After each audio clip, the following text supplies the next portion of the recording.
Good afternoon, everybody. I appreciate you joining me today as we take a solo play of Inventors of the South Tigris. Those who've never seen me before, which is everybody, but I'm an expat that lives in Ecuador now, and I started streaming just to focus on one game for multiple plays. When I was living in the States, I am a chronic cult of the new person. I always wanted to try the new mechanic, the new theme, different things. I play something once and move on to the next thing. And so this is to help me slow down, really dive into a game and see what it's like. And so far, my first play was Wayfarers of the South Tigris. And that was my first Garphill game. And I've kind of gone down a rabbit hole. The only one I haven't, non-Garphill game I've streamed has been Obsession. But so far, these really been scratching my my brain in the way I like. So again, here we are. Thanks, Garphill Games, for the mod. They're very generous with their mods and everything. And so this is live on Kickstarter now. And so I am not a rules teach. You'll probably know how to play by the end of this, but there is much better out there if you want to learn how to play. But if you want to see how it plays, keep watching. So anyway, I am going to, let's see, I want to make sure, can you hear me? Yes. Okay, so you hear me, you see me. I'm just going to read from the rule book, like the overview of the theme of this. So, one second here. So it says, Inventors of the South Tigris is set during the height of the Abbasid Caliphate, circa 850 AD. Over the past decades, Baghdad has become home to thousands of mathematicians, astronomers, chemists, and physicians. As inspired innovators, players are eager to develop clever contraptions to impress their peers. Will your ingenious devices adorn the house of wisdom, or are they destined for dust and decay? So we'll see, huh? Let's see how we do. So, let's see. So I am going to switch over to the mod now. So I have played this once solo, and that was a bear. It took me over a couple days. I mean, this is a heavyweight game. And then I played it kind of an aborted play of 2 players. So I basically know how it works, but there's a lot of rules things I might mess up. So bear with me, or anybody watching wants to chime in if I make a mistake. I appreciate that. So first thing we have to do is set up the solo automa. This mod's done a lot of things scripting for you. But here goes my dog. So what we need to do is set up the automa deck. And so this gives you a handy thing. Every round they're going to start with 3 coins, which the mod already gives them. And so we need 4 of the dice cards and 2 of the worker cards. So from the back, you can't tell the difference, but the ones, underneath the dice are the dice ones, the workers there. So, okay, so we're going to get 4 of these, and this is by round. So this is a 4-round game. So the first round, we get 4 of the dice ones, 4 and 2 of the worker ones. Yeah, okay. Then we'll just shuffle that up. That's their play deck. And we are the first player. And what else? I think that's all we need to do. You're simulating a 2-player game in the solo. The 2-player game as a dummy player, which is super easy to run. And the automa, the mod has already set it up. And so in this case, it's basically blocking 2 spots that you can go to, 2 of the worker spots, and it makes one other spot a little bit more expensive. And then it moves. Oh yeah, it gets some influence. So at the end of the game, you can score based on how much influence you have in each one. So that can factor in as who has majorities, and also moves up the the ship track. That's just for tiebreakers, basically. And so the main part of the goal. This is a hard one. This is why you don't want to watch me for a rules explanation. But there's so many intertwined levers, which I love. You know, so you kind of need to know how this works, so you can do this, and how this works will affect this. And there's so much here. So I'm just going to explain what I'm doing as I'm going along. But since the theme is inventing, the key part is these inventions. And there's like 3 areas here. This is where you can actually invent something, come up with the idea. If you build something, so this is almost the idea phase. And so this is your, I don't know, would that be a prototype phase area? And then when we finally publish them, I guess that's the final step of these inventions. We publish them. They'll go over in this aspect here, area. So there can never be more than 3 in each of these first 2 rows. And you can see that there's an invented device here. There's a built device here already. So there's 2 spots that we can actually invent. So I haven't even looked at my cards. So let's do that. Oh yeah, let me bring them out so you can see them.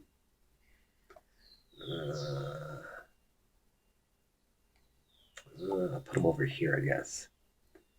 Oh, and we start with 1 tile that we can put in our little workshop here. So I'm going to zoom in here. So I have this tile, and I can put it in this first column, any spot I want. So this is saying, that's another nice thing about this mod, because there's tons of icons in this game. But if you hover over the tile, basically anything in this thing, it's going to explain what it does. So this is saying during the end of a round, the 1 to 2 dice in this workshop are rolled and returned to ready rather than exhausted. And so that's kind of handy, because you got to put dice here to affect things. But let me explain this. Boy, it's one of those things, is like, where do you start to explain? This area is our dice pool. And so this bottom area, that's the exhausted. We can't use them to do anything. So now like these 6 that we can, and then there's 3 sections here. I don't know if it's hard to see with the lighting, not lighting, but the gradients. I don't know. Don't come for me for English either. Okay, so we have 6 dice available. So normally at the end of the round, whatever dice you used during the thing are going to come back down to this unused area. So it's almost, you kind of got to wait a turn before you can use them. Not quite, but that's basically how it works. So this would kind of bystep that. Basically, whatever 1 die or 2 dice that you put there, you can re-roll them and put them in this ready to be used area. So that's kind of handy. And I think I want to put it up here. Does it really matter? Does it really matter? Because 1... But it's got to be a black die. That's what that's saying. It's got to be a black die to activate it. So I'm going to say,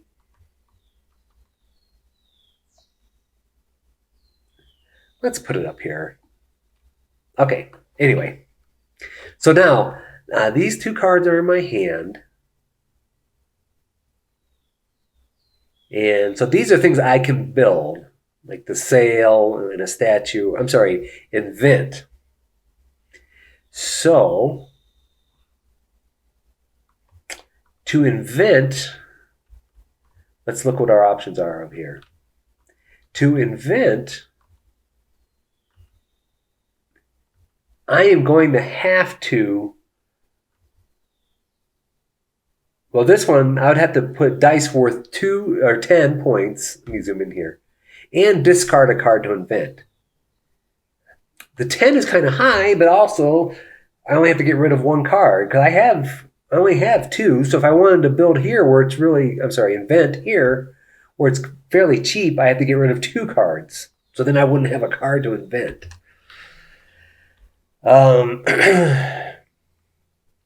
So let's see here. How much in dice do I have? I have 10. I could do it. Why not? This is all to show how things are done. So I'm going to place 10 worth of dice. You can do a maximum of 2 dice. And these are all little cheat sheets or icons that show you what you're doing. So I'm going to spend 10. And what you do is, so that was the cost. And I got to get rid of a card. What is different on this? I'm gonna discard this one. There's a discard gizmo they put there, and I'm gonna build here. So I spent the 10. I discarded the 1. I'm gonna build here. Oh, I'm gonna do it no matter what. I'm gonna build here. Now you look when you place. If you match, you get some bonus influence, but I didn't. So none of my things matched. So that's okay. I mean, it's not okay, but it's at the end of the world. So now I immediately, for doing this, get this green symbol here, and that is like it's called the royalties. Where are we at here? There. So I get to move this up 1.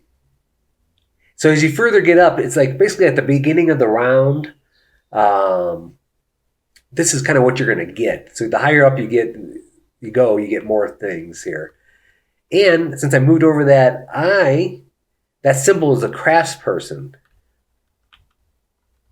So the craftspersons are interesting because we have to pay them to do things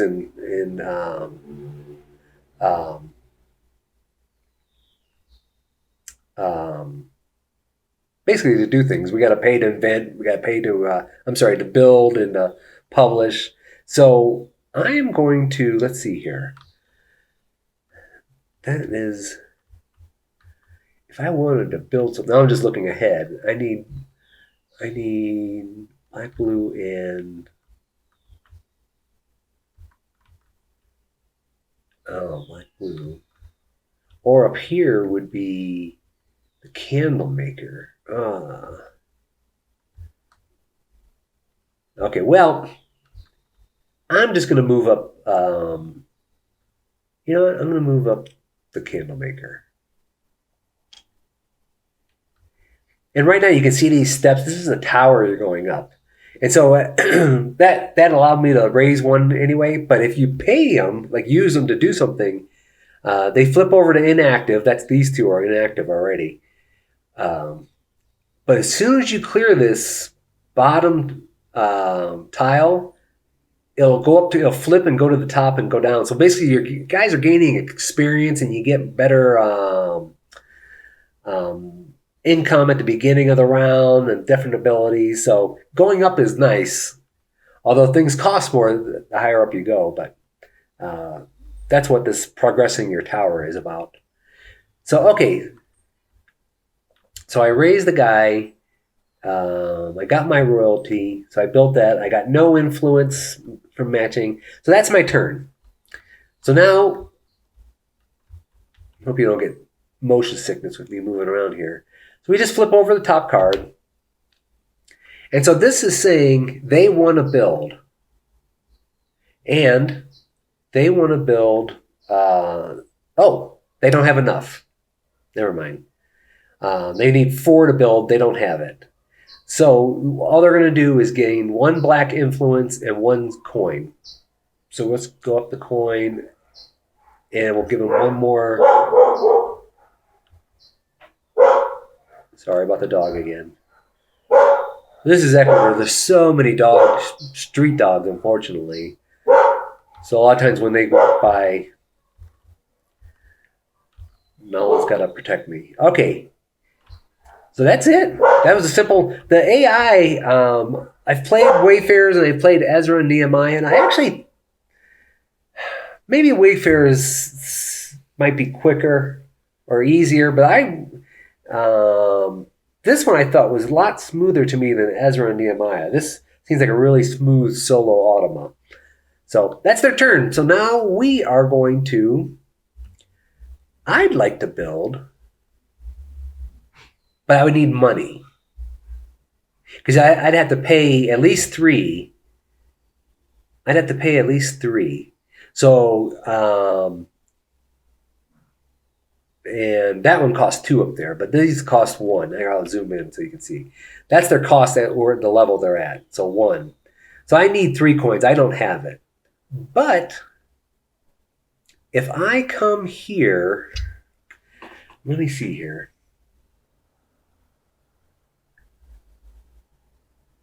Let me see here.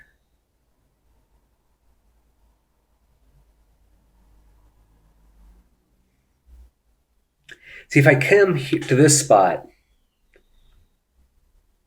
I would get 2 coins. And I like that. But I don't want to use... I don't want to use a 5. Basically, I'd be overpaying, and there's no change or anything like that. So I think what I'm going to do is I'm going to place this 1 white die here. And that's all it takes for this to activate. So this is saying I can brighten 2 dice, okay? And brightening is basically either like going from this area to that area is brightening.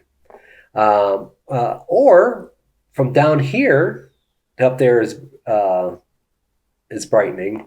Or I haven't explained, but on this side, your color dice oftentimes start off over here, and if you brighten, you can go up this track and start getting bonuses. This is just for the colored dice. So I could brighten this one, and I would land on this spot that gives me allows me to draw a card, which I do like.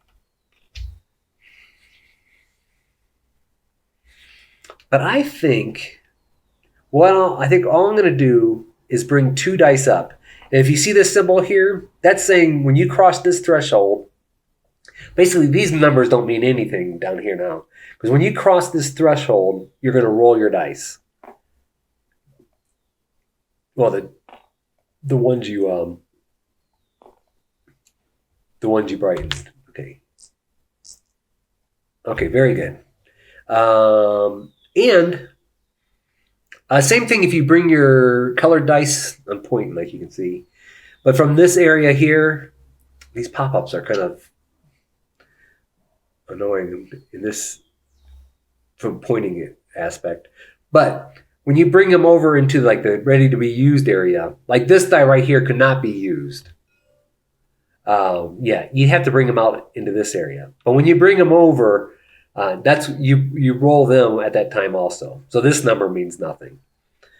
However, if we look at this spot that we went to, we brighten 2 dice and we can give a +1. So let's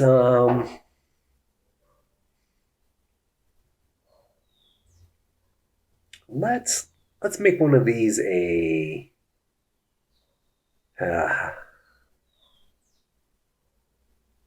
make one of these a 6, I guess. Okay. That's my turn. Okay, so now we're going to go reveal what they do. And once again, if I'm doing something wrong, please feel free to tell me. Okay. So he's going to go to...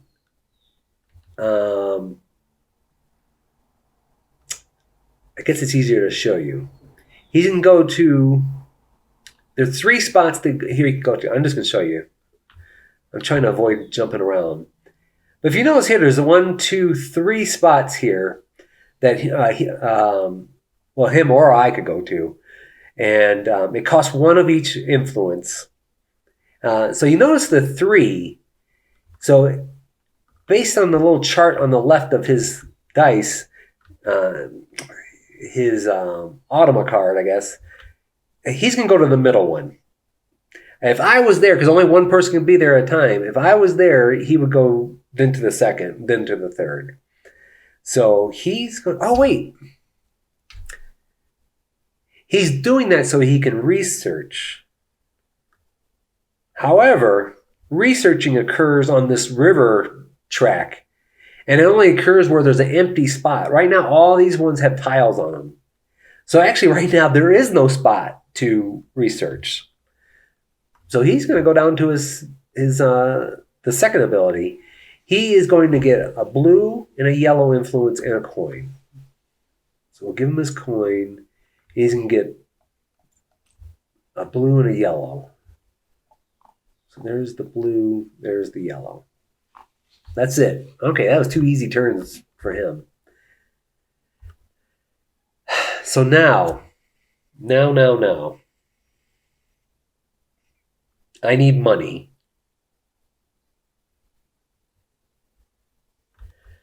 I need money. So I'm going to place this black die there. I'm still overpaying, but that's okay. So I got 9 now. And so that satisfies that. And this has got to be a black die of 1 or higher. No, not necessary. I'm sorry. The total score has to be 1 or higher, and at least one die has to be black. So we got more than enough here. So let's go through these effects here. So that just means I'm going to draw a card. Okay, we'll put that there. That means I'm going to flip one of my workers. I'm going to flip this weaver. And I flipped that one because he's involved in the cost in this one. Oh, actually, he's involved in the cost of building both of those.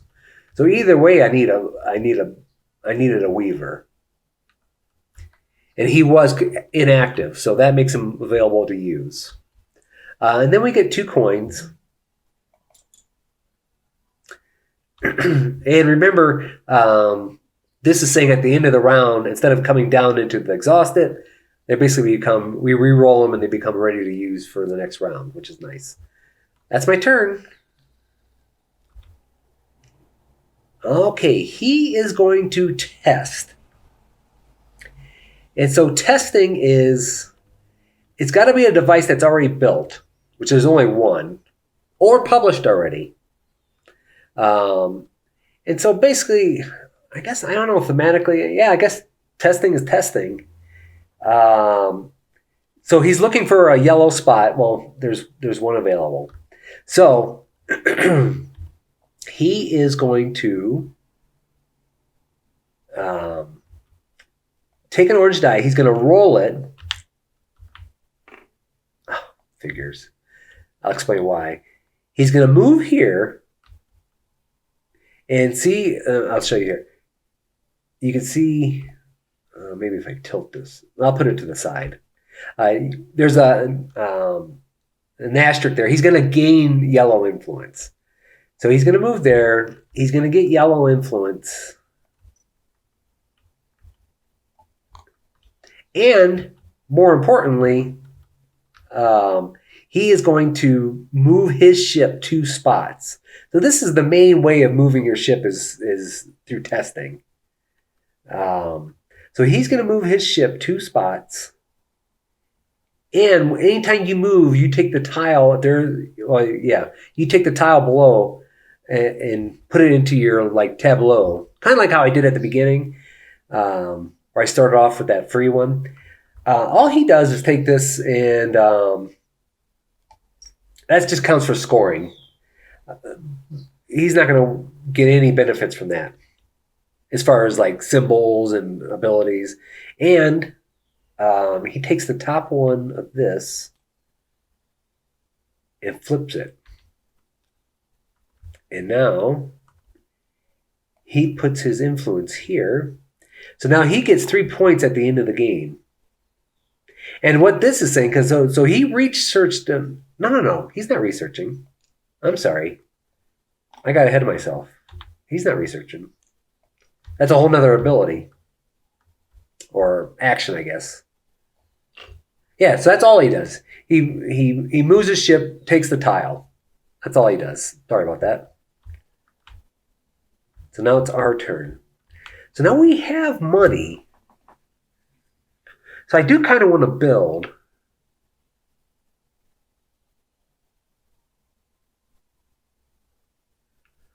I realized I forgot something. When I invented, I got that bonus there. I have this area down here is called Inventors tiles. It's almost like you like mark your territory a little bit. You know, they got my little symbol on there. I choose one of these and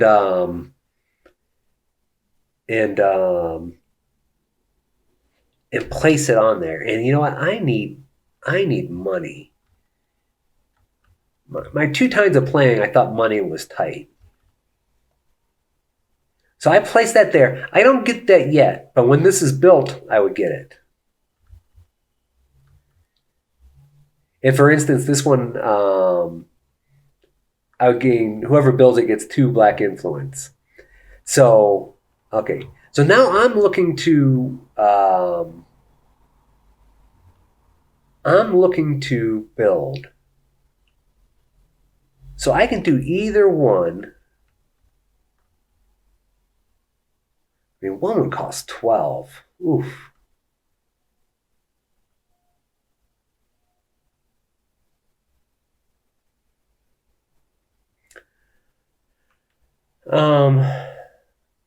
And I said I wanted money, didn't I? I said I wanted money. So we're going to build this one.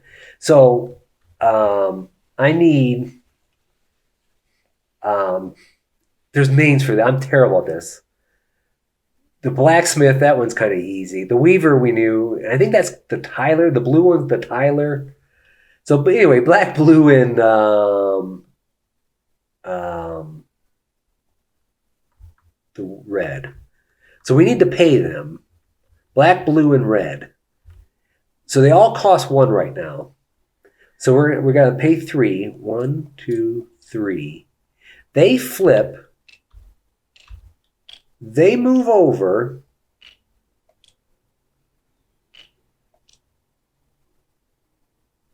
Or they move up.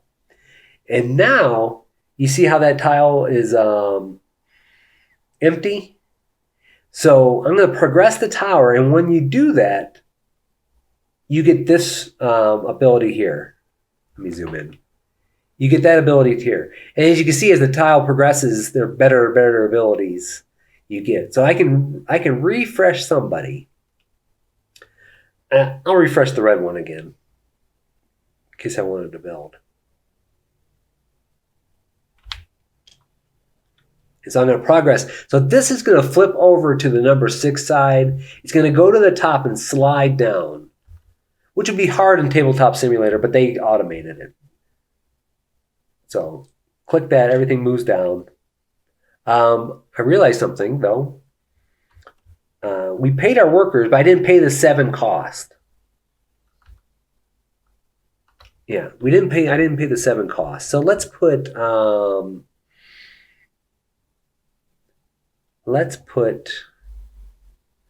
yeah, I might want to go there. So let's put, I guess I'm going to be overpaying again. Let's put the 6 and the 5 there.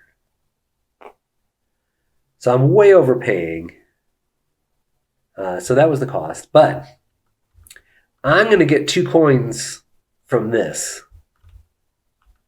So I'm going to get plus 2 coins. And let me show you what's going to happen, because they automated it, but this so you can see what's going to happen. This is going to move over to the built area. This tile that I had placed down here, after I get that bonus, it's going to flip over and come up here, which identifies that I was the inventor. So it's going to do it automatically because you just hit slide board and it moves over. So I got my 2 coins. That flipped over automatically.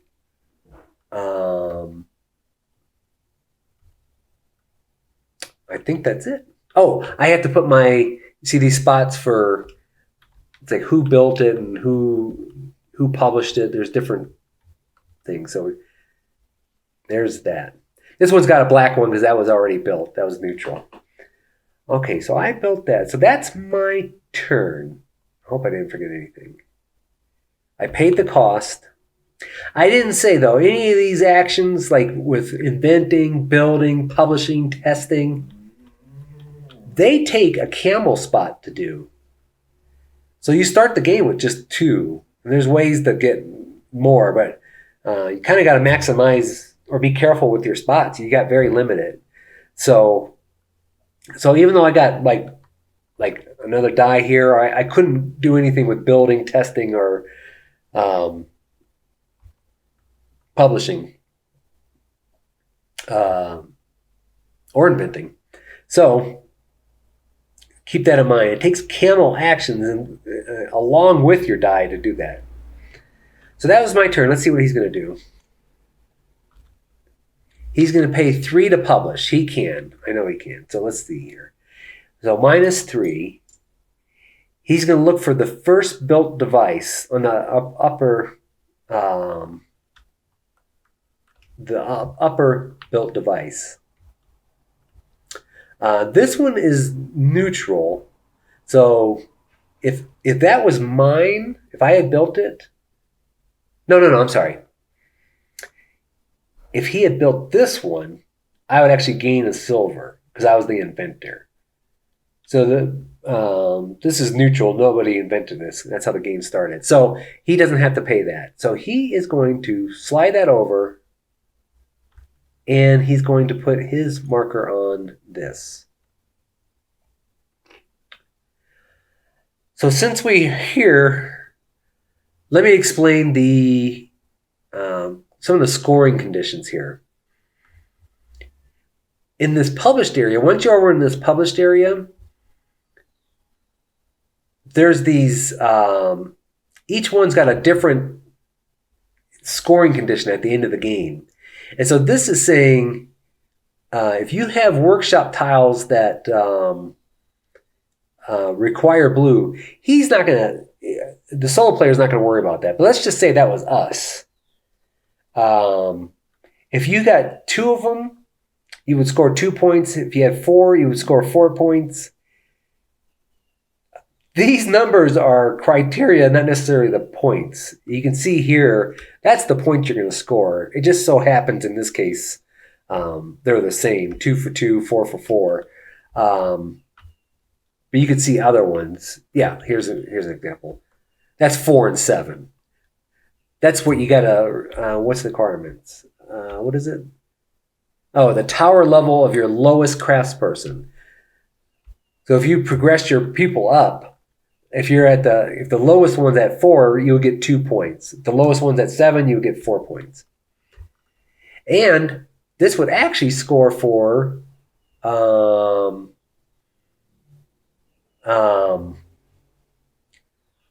both the builder and the publisher.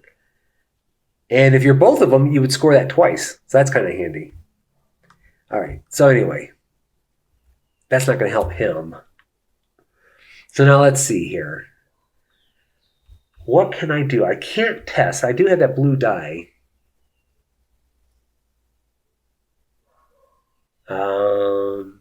I have workers. I could show you a worker space. Maybe I will do that. You know what? I actually like to move my ship and get. Oh, okay. All right. I kind of like this. Oh, okay. Let's see here.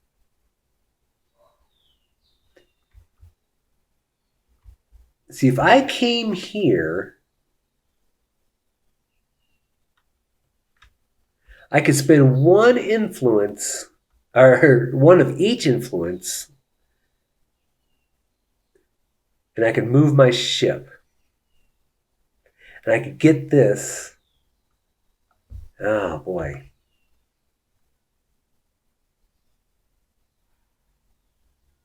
Yeah, I don't know. I could research. I think I want to research. Now, I'd have to pay... boy. I'd have to pay...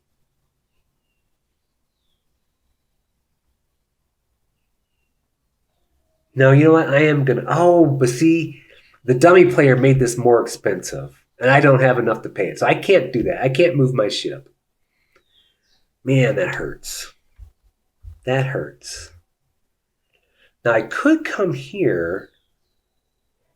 I could advance some more dice. This spot here. Now, this open-ended circle means you can go here as much as you want. Both different players and everything. So I could come here. Advance 2 of my dice. Oh, sorry about that.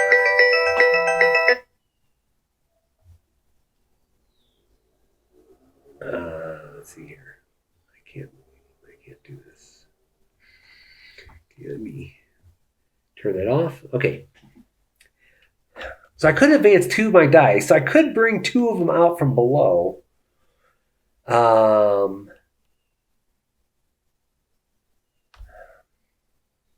I was kind of wanting to get it. I like these. I like researching because these give you ongoing benefits. But I'd have to spend 2 to research. I think I only have 1, right? Oh no, I got 3.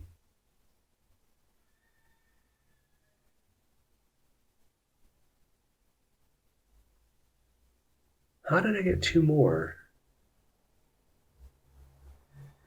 Now I'm feeling I messed up, but maybe not. How did I get 2 more? How did I get 2 more? Because I remember I didn't have enough to pay. So I went and got 2 more for there. That put me at 4. But then I had to pay 3 of my workers. So that should have put me down at 1. What did I do that gave me 2 more points? Oh, I built. Yeah, that one gave me 2 points. Okay, so I am right. So, is that worth it? Is that worth it? Because if I come to one of these spots, I could spin an influence. No, I can't do it there. Yeah, so one of these 2. I have to get rid of a card. Yeah, we'll get rid of a card. If I came here, I have to spend my 1 black influence and get rid of a card. That would kind of give me a lot of money.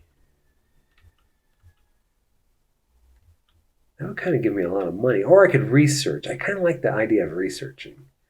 Plus, I want to show you. Yeah, this is... Who's playing to win? I'm here to show you how to play. So I'm going to do that. So I got 2 workers here. So I'm going to place 1 there. I have to get rid of my black influence. And I have to get rid of a card. Right? Yeah, I got to get rid of a card.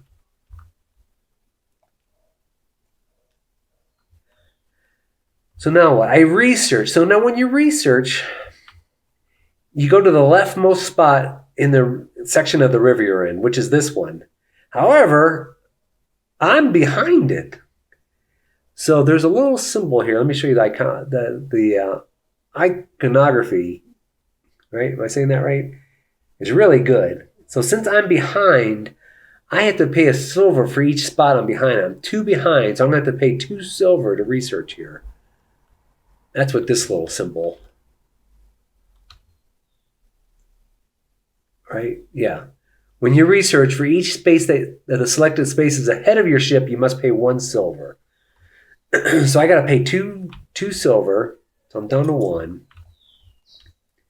I take 3 of these. I'm just going to set it here. And I choose one. Oh yeah, we saw that one.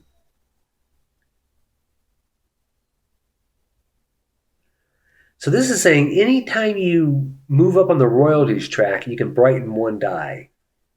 That's nice. And this is saying every time you progress your tower, you draw 1 card and brighten 1 die.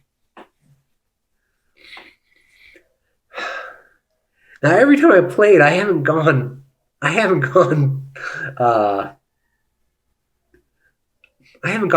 up on either one of those. But I want to go high on theoretically, I want to go high on the royalties track. They're all good. They're all good. I'm going to take the royalties one. So these 2 just flip over and they go, I'm sure you can choose what order, but it's not that important right now. So then I place one of my influence tokens here. So you can see at the end of the game, that's going to score me 3 points. Now my opponent, he can research here also, but he would only get 1 point. Yeah, so anytime I move my royalties, I get to brighten a die. So that was my turn. What's he going to do? He will spend 2 blue to research. He has 2 blue. However, there's only 1 spot to research. So he prefers to build an empty spot. But since there is no empty spot, because I researched it, the only one that's empty, or was empty, he's going to research here. And that's worth 1 point to them. This means the ability means nothing for him at the end of the game. Okay, all right. He only has 1 card left. He is going to place his tent next turn. I'll explain that. Basically, he's going to be passing, saying he's basically done for this round.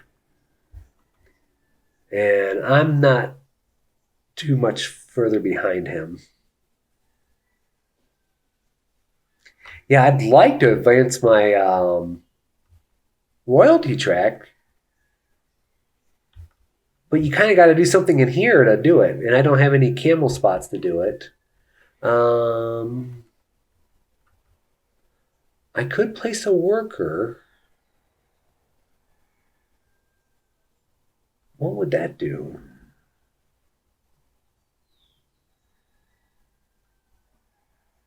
I could place a worker.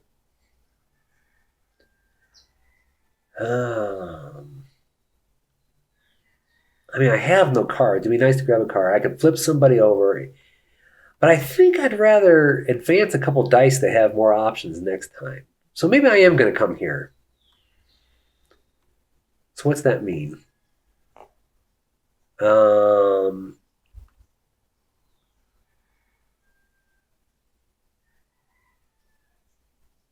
I got to place my worker. That's what it means.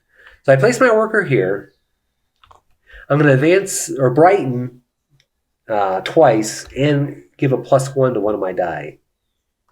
So I think I'm going to brighten this guy once. That'll give me a card. We'll pull that over here. I think what I'm going to do is my second brighten, I'm not going to have a lot of dice, but I'm going to bring this guy out over here. And I'll explain why next turn. Or next round. So when he comes out, I re-roll him. Okay.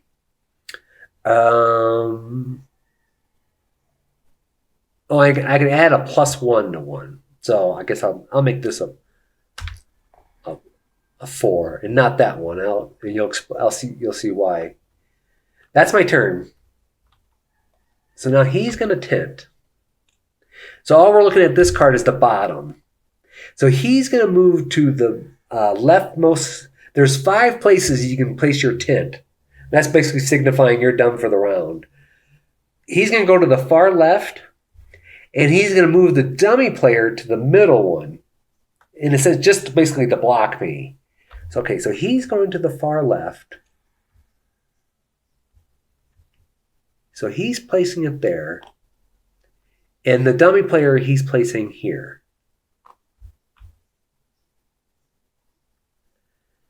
Alrighty. So now I still have turns left. What am I going to do? I could place... I don't want to place a blue die for that. I could place it here and it'll allow me to raise a person or get an influence. I don't think I'm going to do that. So I think I'm going to place my tent also. Now here's where some interesting stuff happens. Where's my tent?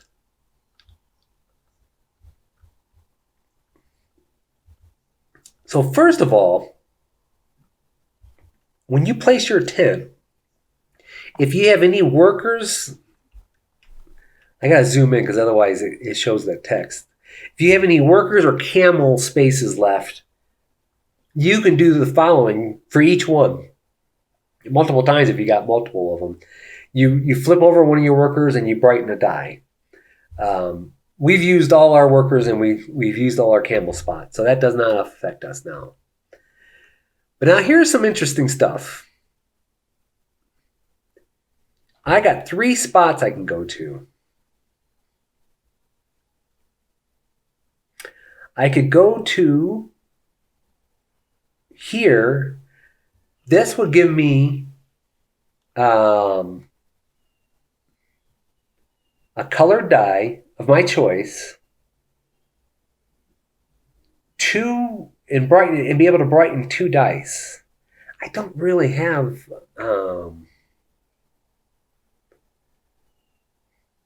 dice to really brighten. He blocked this. I could come here. I can get 2 cards and brighten a dice. I mean, I could. And it would give me an extra worker next turn. That's not too bad. Or I can come here. This will give me an extra camel spot. I could flip 2 of my workers and brighten 2 dice. See, I don't really have dice to brighten. I'm going to come here and get this extra worker. Oh, there's my 10.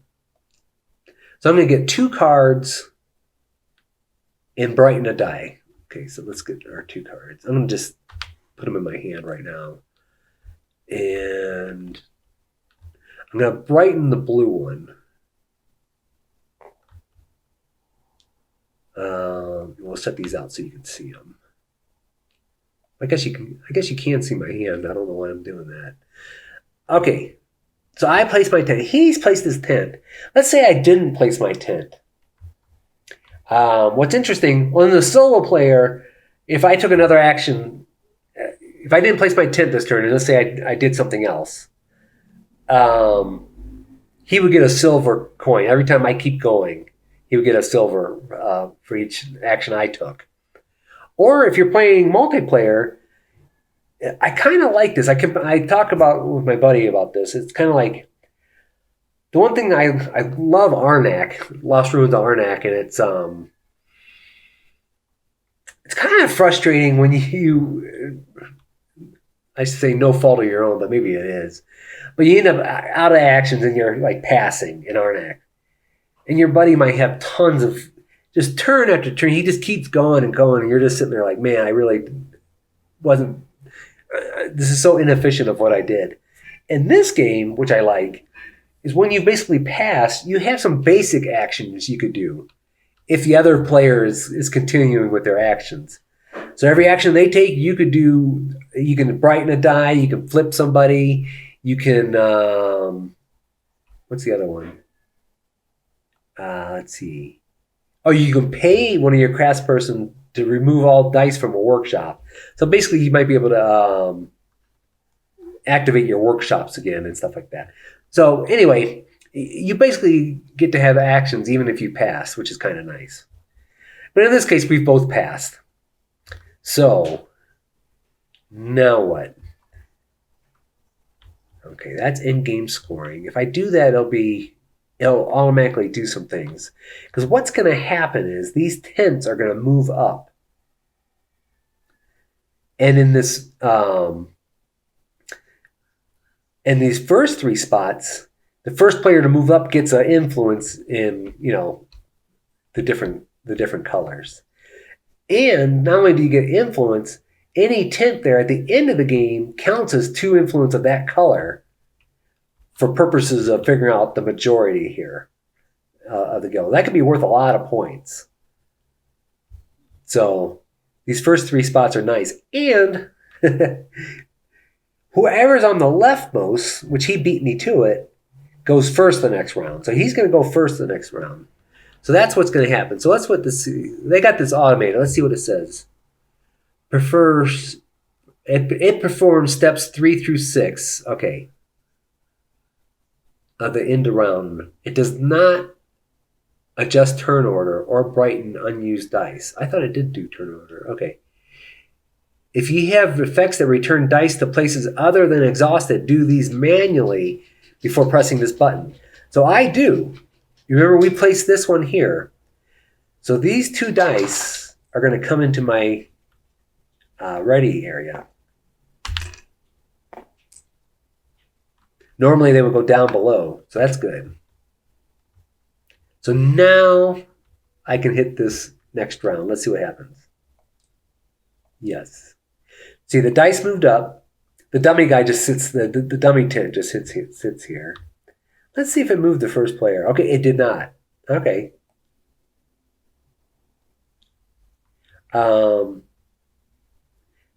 3 through 6. Yeah. Brighten all unused dice. Oh, I didn't do that. Yeah, it does 3 through 6. Yeah. So they didn't do the first player, and it didn't brighten all unused dice. So these move up to here.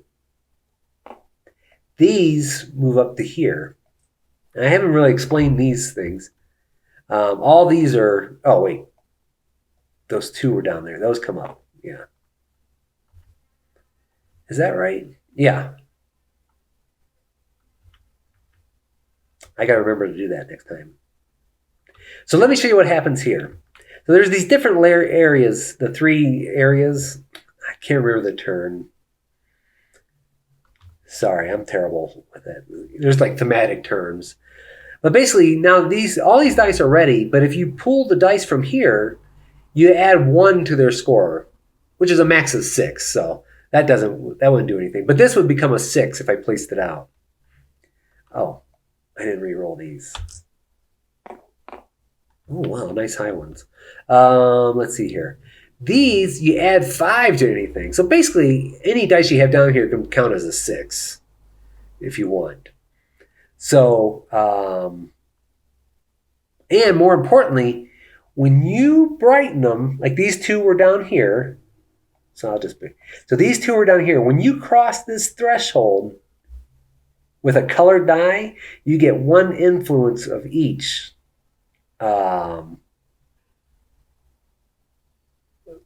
Each colored die. So I'm going to get a blue and a yellow influence. Blue and yellow. So I got no black influence. So that's nice. So, okay. So it did steps 3 through 6. So it took all my used dice, all the dice that was on here, put them down here. That was the 5 down here. It returned hire camels. We didn't hire anybody. That's this camel spot here. You can get them for 1 turn. But then at the end of the turn, or round, I guess it would be, you got to flip them back. Let's see here. What else? Oh, you get your workers back, and then it raises the tents, which I explained. And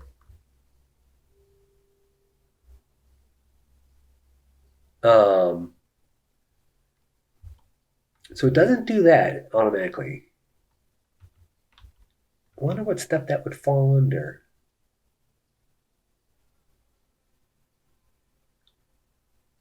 Maybe it's when you raise your tent. I wonder if you do that immediately when you raise your tent. But anyway, when we placed our tent, we revealed this symbol. So now this spot becomes available.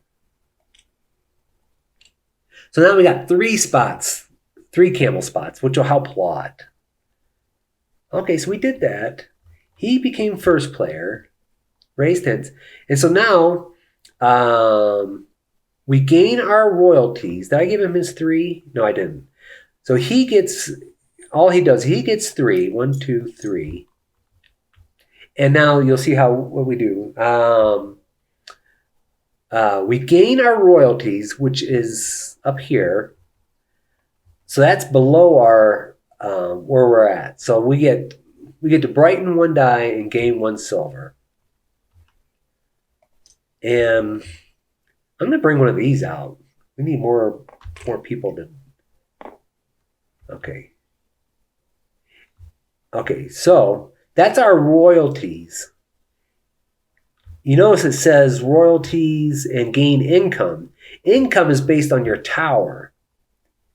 And so this is saying we can raise one of our workers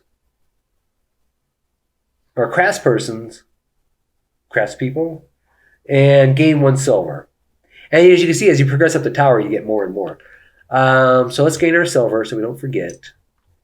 Let's raise, I don't know. Well, I do kind of know. I'm trying to see if I built, I would need blue, red, and the candle guy. Sure, that's the official name of it. Blue, red, and the camel guy. So if I use them, they're going to move up automatically. So let's move the carpenter up. And that's it. Except, well, that's it for me. Except for him, now what we have to do is,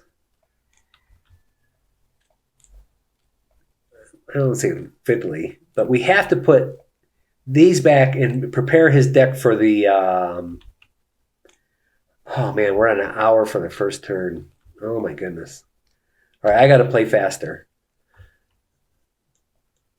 Okay, so we'll shuffle these up, shuffle these up. You can see the second round here now. We need 5 of the dice ones and 2 of the workers. So 1, 2, 3, 4, 5, 2 of the workers. So that's his deck. So we shuffle that.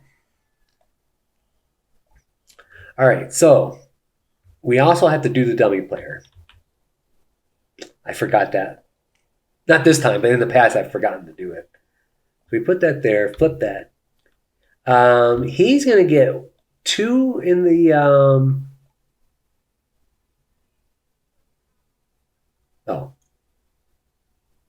Oh, look at that. I didn't know that. Drop influence here to... So it's an automated thing. Drop influence here to return it to your supply. Oh, so I don't have to go move the board to do that, or the screen to do that. So he gets 2... You can see he gets 2 in yellow, 1 in black. Let's see. He moves his ship up 3. 1, 2, 3. It's interesting. He skips this, or not skips this, but when we get there, or the opponent, we have to stop there, and I'll explain that when we do it. Now he adjusts his blocking spots. So the blue one. No wait. Okay, so the ship spot. Okay, so the black one is going to come to here. So we're going to flip this. He's going to block that spot. He's going to block the double. Okay, so that stays there. And now the brown one goes to this spot and makes it more expensive. Flip that. Okay. And that's it for the dummy players. That's nice. Okay, so let's see what our opponent is going to do. They're first, so let's see what they're going to do. Flip it. So he's going to pay 3 to build. Is there something to build? Yes. He wants to build the top one, and then the bottom one, and then the middle one. But all there is middle, so he's going to build that. So anyway, he's going to build 1, 2, 3. No, he had 5. So 1, 2, 3. He's going to build it. So that's going to slide over. No. He wants to build. Yeah, I was looking at the publishing.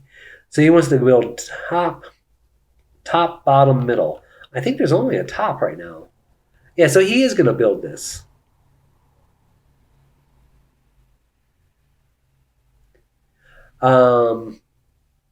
This is the one that was set up at the beginning of the game, so no one's going to get that benefit because he doesn't do it. So he's going to slide over. He's going to put his influence on here.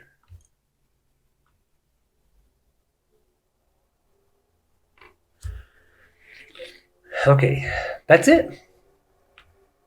Yeah, that's it. If I'm wrong, please tell me. Okay, I'm going to try to pick up the pace here. What? This is a hard game to pick up the pace on. No. I like placing my black die here because, you get it back. I got 3 cards. I couldn't invent, though. I like moving the royalty tracks. And if I move the royalty tracks, I get to brighten a die. Yeah, maybe I want to invent. And look how cheap that is. That is a cheap invent right there. It costs 2 cards, though. I only need 1 dice to do it. It's all blue. Do I have anything? I'd like to get some matching. I blew it on the matching before. Yeah, that's got 2 blues.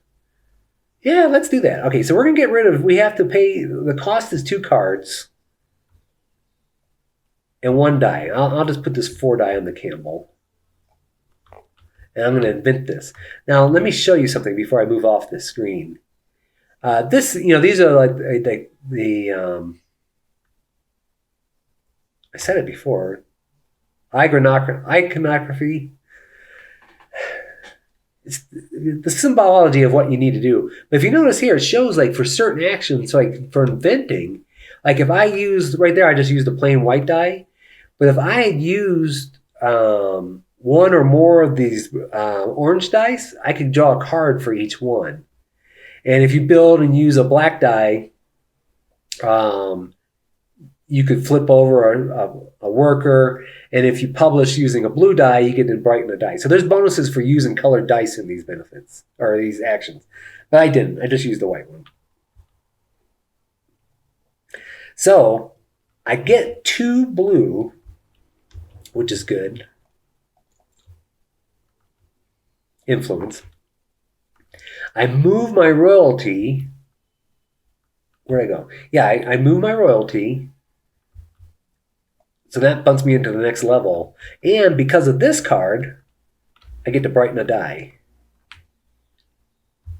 And I think, although it is a 5, see, here's my dilemma. Nice little decision space here. If I move this up, I could play it as a 6. That's not that much of a benefit, but I would get a black influence, which I have none. Or I could bring a white die out so I can do more of these things, which I think I want to do. Okay. Why was I able to do that? Oh, because of that research tile. Okay, excellent. Oh, and I get to put one of my things. Now, here's an interesting thing. I didn't go into this earlier. If I put this one down, I can instantly brighten 3 dice. Or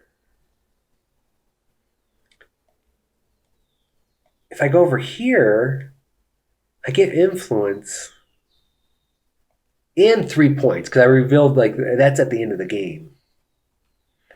Let's see here. This one, when built, would get me a colored die. You know what? I'm going to... I'm going to take the influence and the 3 points. So I'm going to place that here. Yeah. That's my turn. All right, what's he going to do? Quick. 4 to build. He doesn't have 4. So he's going to get plus silver and a black influence. That's his turn. Okay, now what can I do quick? Probably nothing. I'd like to move my ship, which involves testing.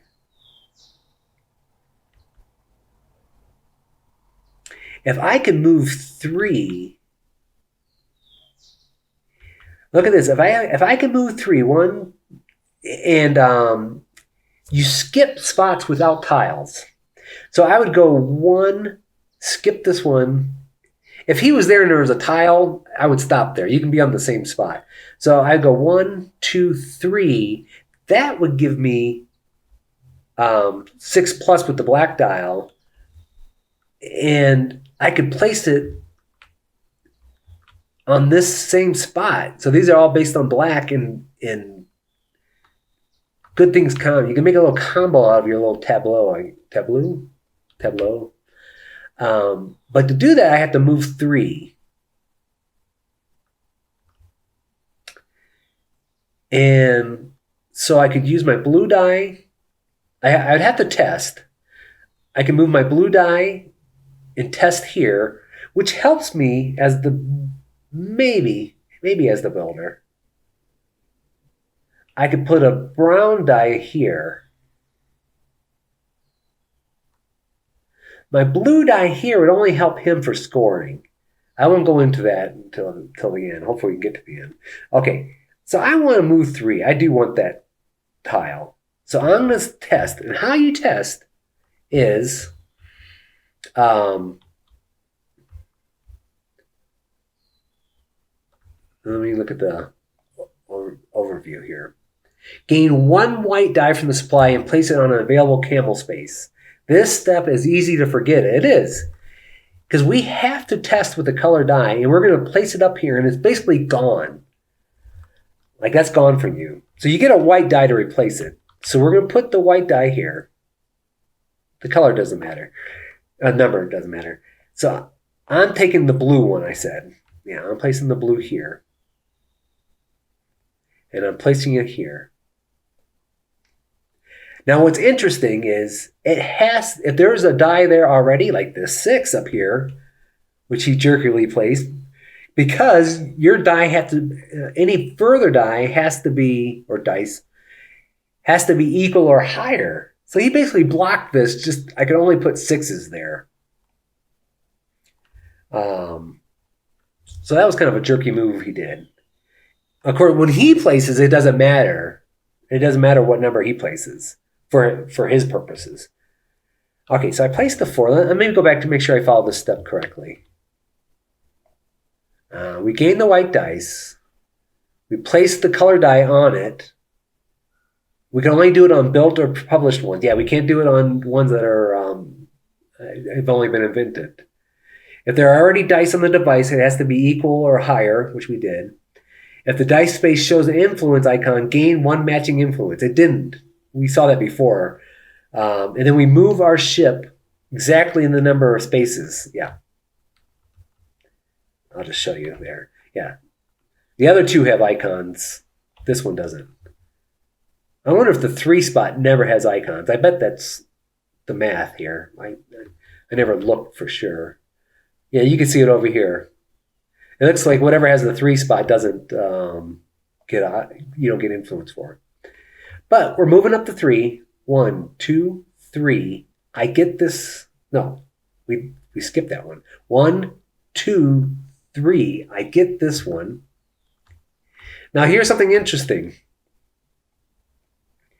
You're supposed to build on your leftmost one if you can. However, so really it should go into one of these spots. However, this icon here is showing you can pay a silver to move it further down, which is what I want to do. I want to build in this spot to kind of get that little combo going. And covering this will give me, I can brighten a die. So I'm going to place that here. I have to spin a coin. and I get to brighten a die. Do I want to bring a die up?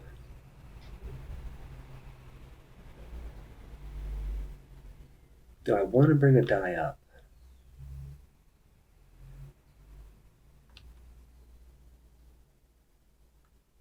You know what? I am going to brighten this one. So I can get the black influence, which I really need.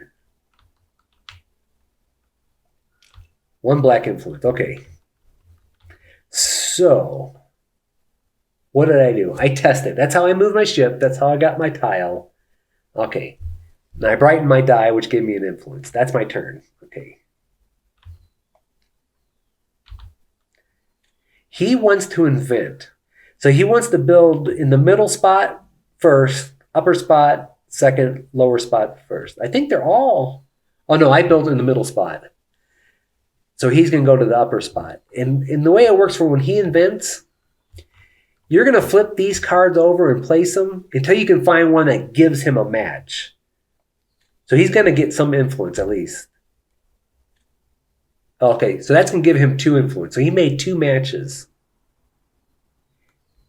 And just in case you're wondering, I think it was Shim. Shim did one of the designers did the kind of like a playthrough video. Mathematically, there is no 3 matches. So don't try to get the perfect match because you won't find it. 2 is the most you can get. So anyway, he's going to get, what was it? He's going to get a blue and a brown. Blue and a brown. He doesn't get that. He's got no royalties, but he is going to place. He is going to place this here.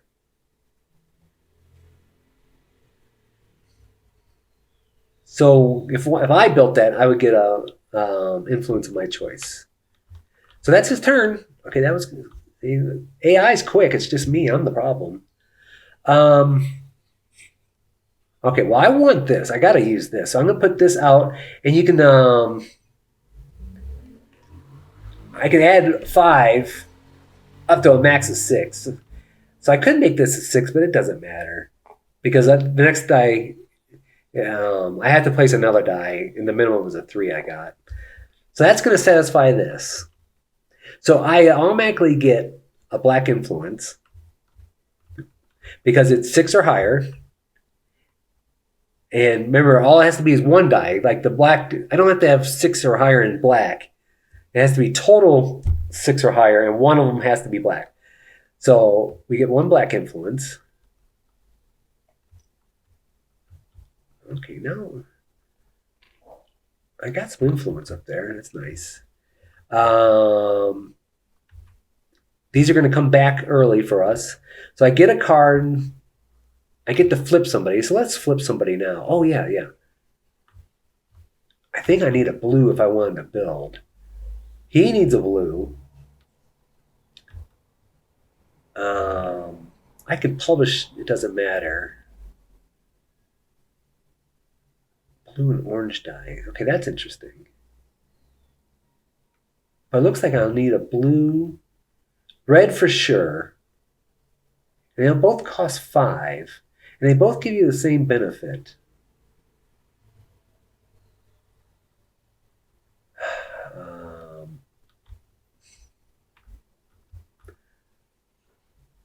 I'm going to flip blue. So I flipped. I'm going to draw a card. Ooh, that's the discard. So I'm going to draw a card.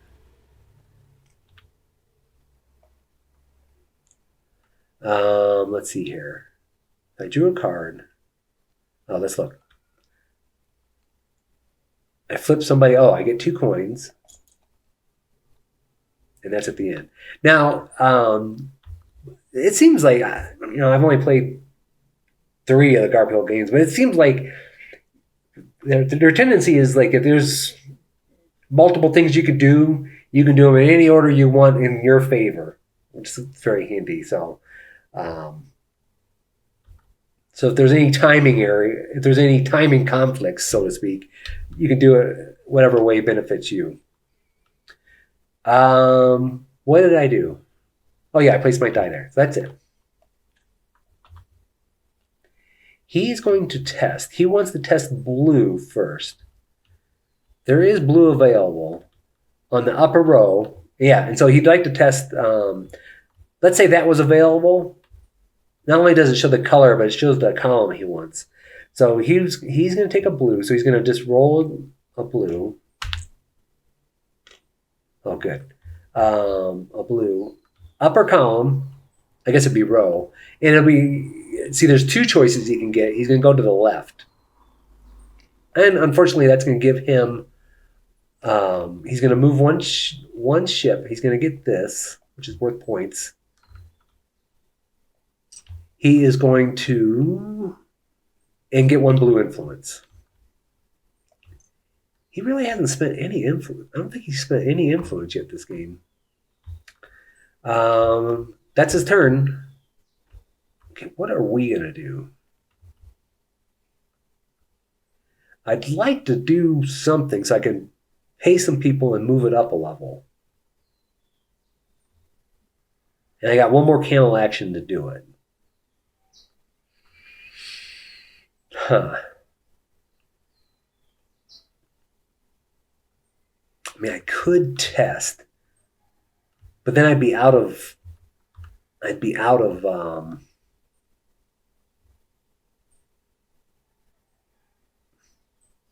have to use my, what does that mean?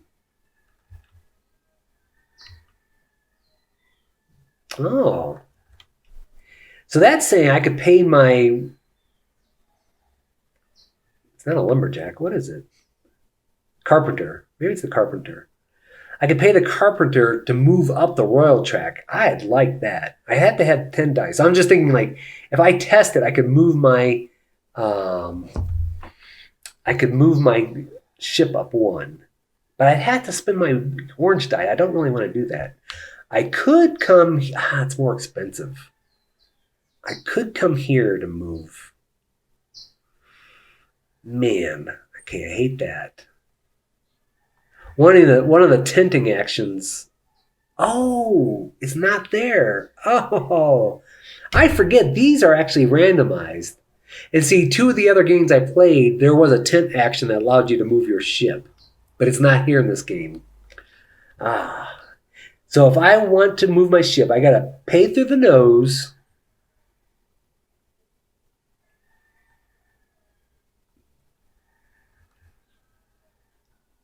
I have to pay through the nose,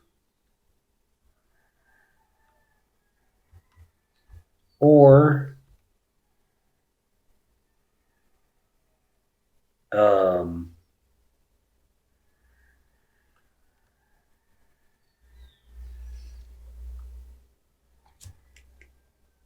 have to pay through the nose, or use my orange die to test.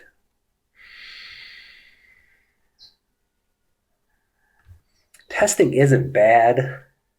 Actually, I get points, I think, for testing if I publish. Yeah, that's if I publish this. If I publish that. If I'm just a builder, I would get 3 points. But if I publish and build, I would get points for testing. What the heck? I'm going to do it. So I'm going to test. I'm going to put a white die here. That goes away. It's going to go through here. But it's going to give me, I don't know if you can see it. Give me the influence. And I move my ship one. So I'm going to get one influence on yellow.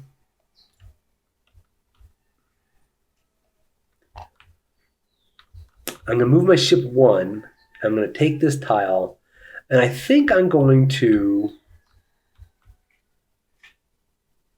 I'm going to have to place a 4 here no matter what.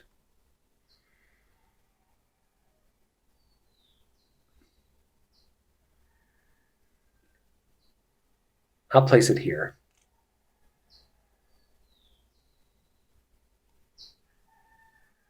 I mean, I could place it up here. But I have to spend 2 to do it. Yeah, no, I'm going to place it there. So that's my turn. What did I do? What did I do? Oh, I test it. Yeah, I test it.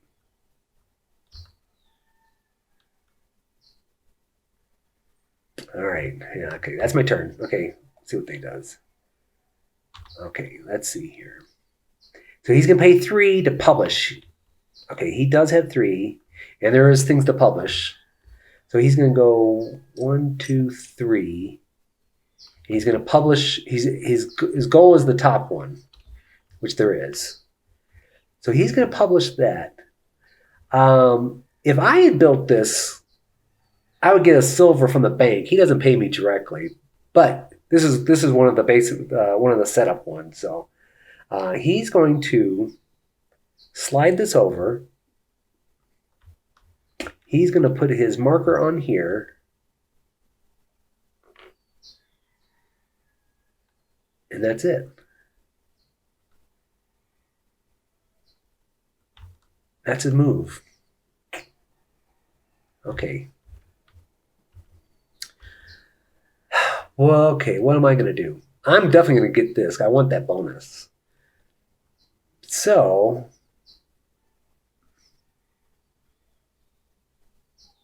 I guess I'll use these 2 down here. Does it matter which one I take? Because it's a 6. I don't think it's going to make a difference.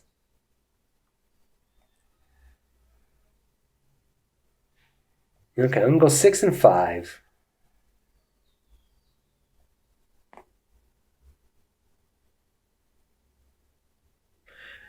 Yeah, 6 and 5, so that's more than that. So I get either I can raise somebody. Yeah, so I'm going to raise the blacksmith, or I can get influence. But I think I want to raise him up. I want to kind of clear that out again if I can.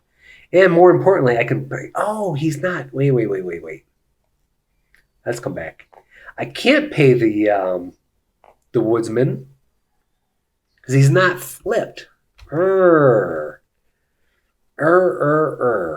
So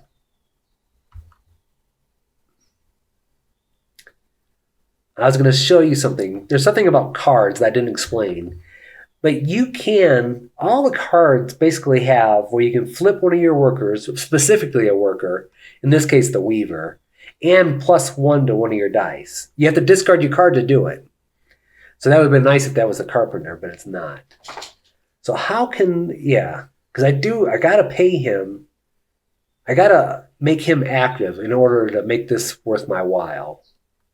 That doesn't help. I used that one already.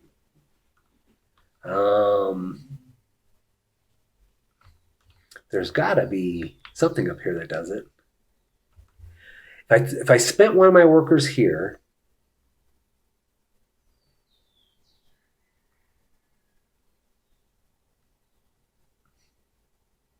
if I went there, by the way, this is kind of a unique spot. You lose 1 of each influence, but you can flip or refresh, I guess, because you'd only flip it if they're inactive. All my guys. So like if you had all 5, see like right now I think I only have 2 that are inactive. But if you had like 4 or 5, that might be worth it to go there to refresh them all. But instead I'm going to come to this spot here. Oh, wait. Yeah, I'm going to come to this spot.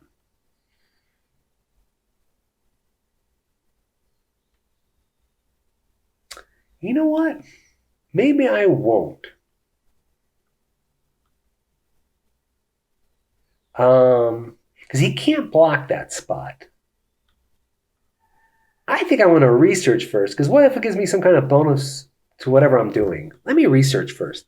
So what I'm going to do is I'm going to take this bonus worker I got from where I placed my tent last time, and I can come here and I also spend 1 less resource. Pay 1 less influence. So,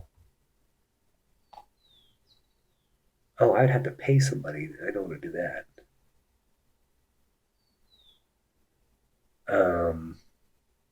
I mean, that would only cost me a coin to research. And I wouldn't lose any influence. Yeah, let's go here. I won't lose any influence. and I lose a coin, and I can research. And I have to research this spot here. I read that today. I didn't realize that. I thought you could have your choice. But the way I was reading it, it's the leftmost spot where you're at in the section of the river you're at. So let's flip, flip, flip. Oh, yeah, okay. That's a great one for sure. Okay. I'm excited here. So this one allows you, when you place in your camel spot, whatever your total is with 1 or 2 dice, it's +2. Even if you place 2 dice, it's still only +2. But that's nice. That's nice to have. What is this one? Anytime I get a black die, I would draw a card and flip one of my workers. That's kind of nice.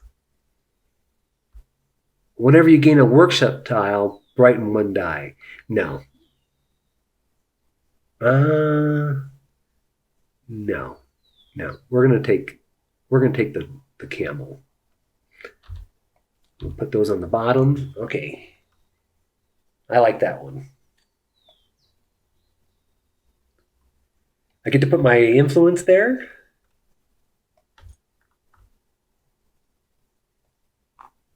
And that's my action for that worker.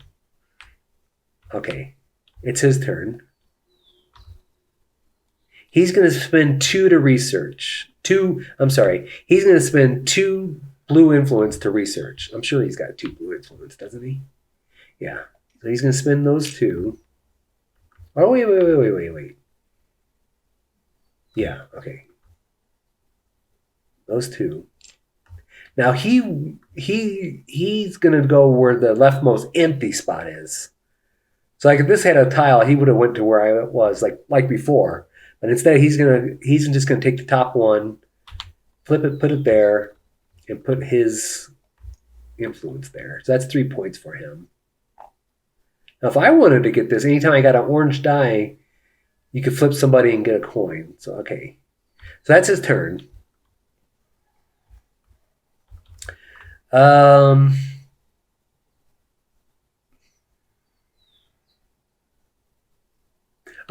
now I'm going to go to that spot that allows me to flip a die or flip a craftsperson. So I'm going to draw a card.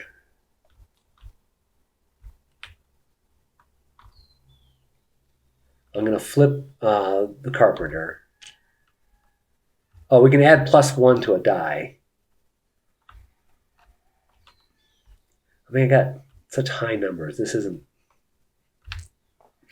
Okay, so that's not the greatest. So that's my turn. So now he's going to tint. He's down to his last card. So you ignore everything else. He's going to tint. He's going to do the second one and block the 4th one with the dummy player. Let's see here. Oh, I forgot his tint. He's taking the second one, and he's going to block the 4th spot. All right. Now it's my turn. So now I can pay this guy, so I'm going to come here. So that's 12. That's plenty. So I can raise somebody. So let's raise the candle guy. Or I could get influence. I'd rather raise. And then, more importantly, I'm going to pay this guy. So he's flipped, and he's going to go up. And I got to pay him 2. But I get to move up the royalties track. Oh, and when I go over the royalties track, I get to raise somebody. This is good. This is a nice little combo. I get to raise somebody. I'm going to raise this guy. And so I get to progress, but for progressing, because there's no tiles here, or craftspeople, I get a color of my choice, a color die of my choice. So I'm going to progress the tower. So color of my choice. What do I want? Do I want another black?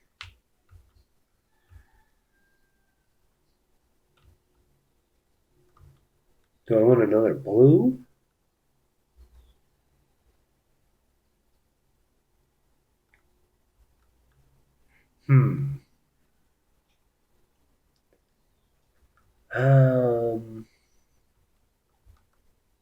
Yeah, let me take a black die. I'll just take a black die. So anyway, what happens is when you get a die that goes into your study, that's what that symbol is showing. Oh, I flipped it, but I'm going to take a black die. I put it into my study, but this symbol is showing when you get a black color die, you have to get rid of on your white die. So it's like your numbers are kind of steady. You're always replacing a die or whatever. So it goes here. If I had a black die there already, it would come back into this unused, exhausted area. Oh, and before I forget, we got this ability. This is a nice little combo here. That anytime you raise your royalties, you brighten a die. So I guess I'll bring one out from here. Oh, we got to roll it. Okay, so that's my turn. Oh, he tinted already. Oh, so since I didn't tint, he's going to get a silver. Okay. So,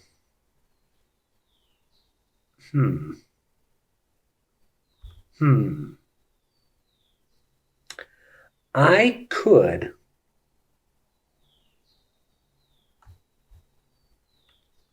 could go somebody with my worker. What options are there? I mean, I can't really research again. I mean, I would kind of be like,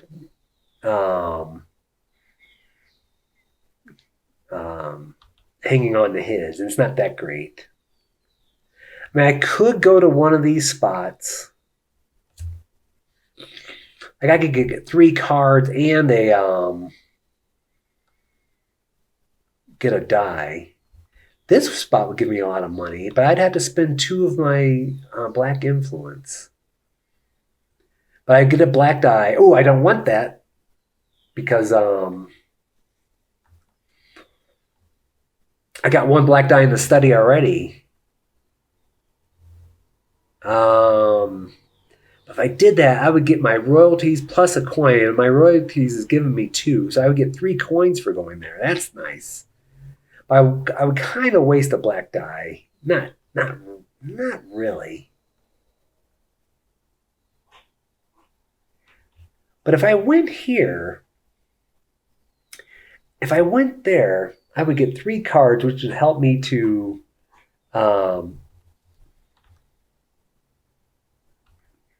oh, wait, if I went here, I would get a blue die. Oh, but I'd have to spend 2 influence and a coin. But I could raise 2 more people. Would that raise me another level? Just on my tower? Where am I? No, I got 4 guys down there, so that's not going to do anything. So I guess my only option is, do I want to come here and get the 3 cards and a brown die and an orange die?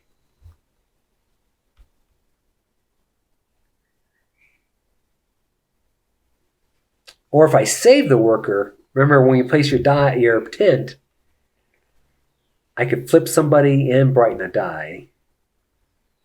I do have another die I could brighten, or I could move him up for money.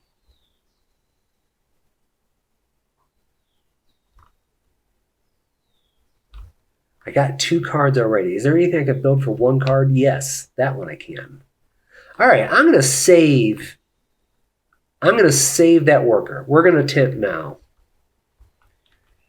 And I think what happens is, oh yeah, we get a 3rd worker after this round. So I'm going to tint. And I have a worker left, so we're going to get some bonuses here. But now, what are my options?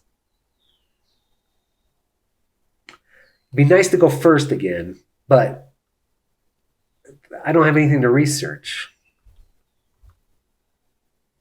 I can get 1 influence. That'll give me a 4th camel. And that's brighten 3 dice. I don't have 3 dice to brighten. I mean, I could brighten that twice and bring them out.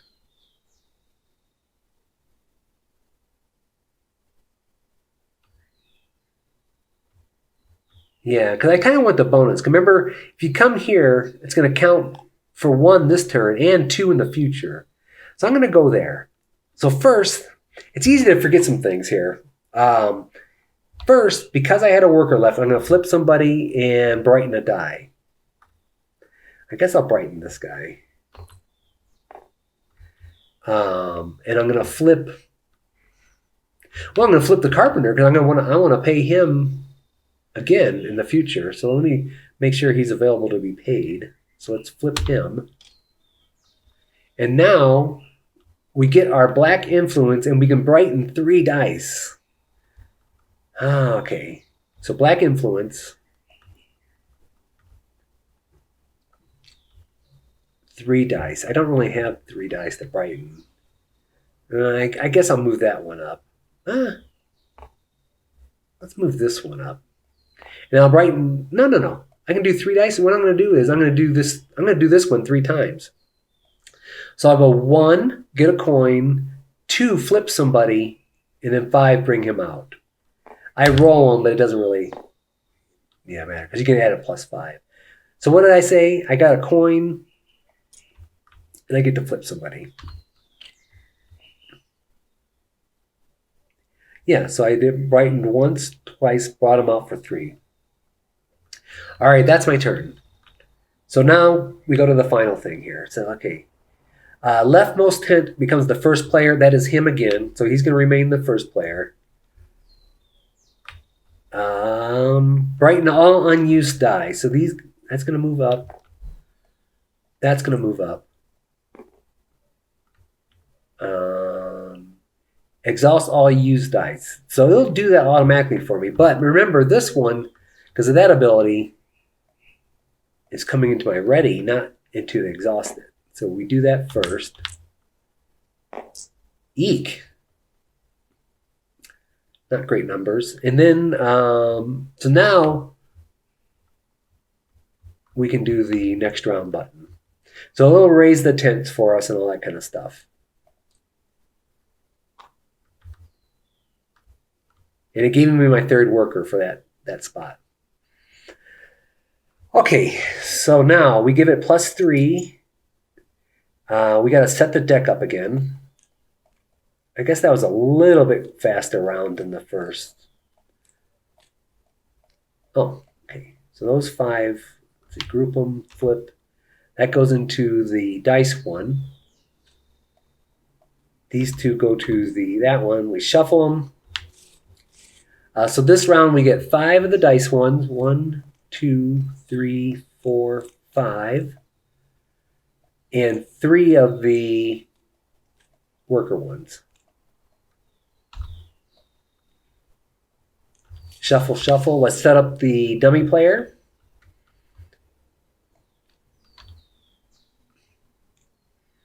All right, so let's see. Let's do 2 blues. 2 blues, 1 black. Okay, so the black one.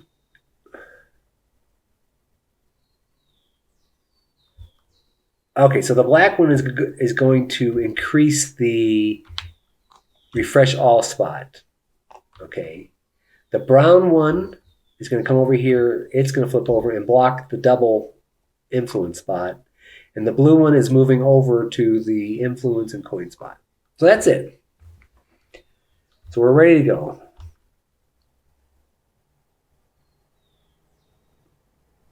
Oh, but I haven't got my stuff. Okay, so we gain royalties. So what do we get? We get 2 coins and get to brighten a die. 2 coins plus 2. Brighten a die. Man, I think I want to bring this one out. Oh, bad rolls now.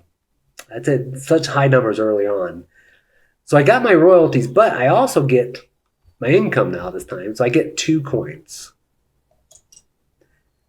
So that's good, but they're all starting to cost more too when I pay my workers. So it's a 2-edged sword. Okay, so now he goes first. We're all set.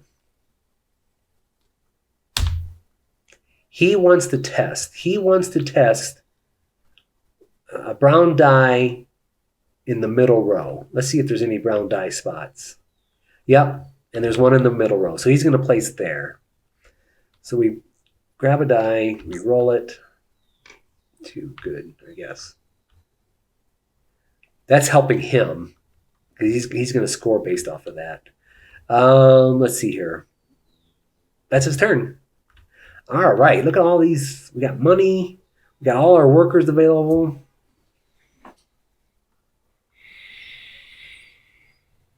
What do we want to do? I haven't published anybody.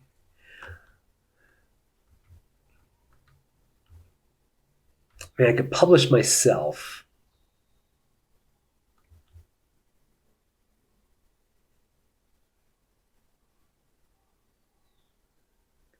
That's interesting because I tested, these have been tested twice. I think those were both by me. So if I published, then I would need blue and brown dice to score. I got black. I don't have any blue or brown dice. That's no good.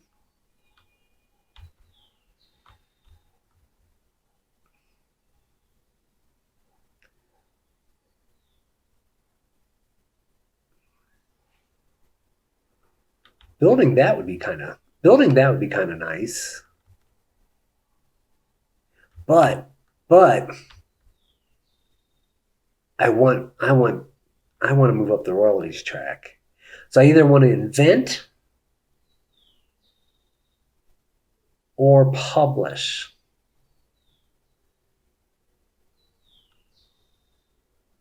Inventing would be nice. That costs 10 and a card, but we got 2 cards, so we could do it.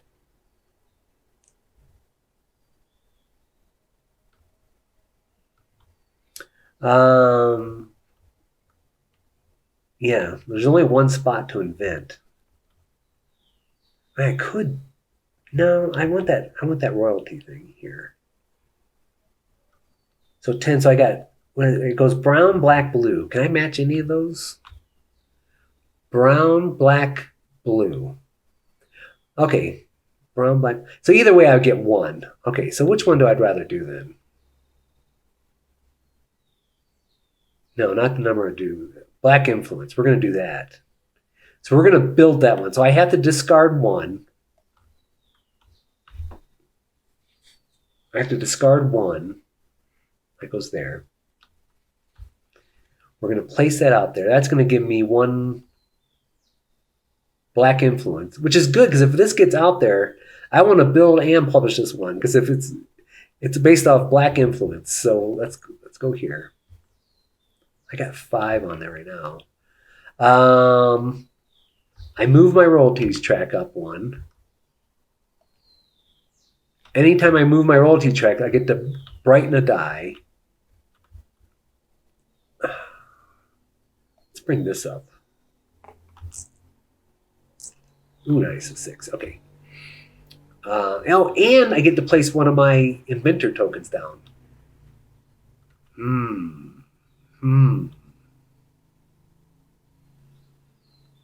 Huh.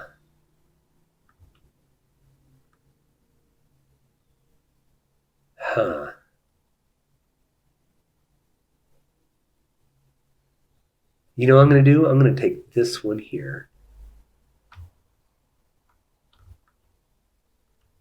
Because, right, that's the one I just built. I reveal this, I can brighten 3 dice. So I'm going to brighten this one twice. And remember, that's going to give me a black influence.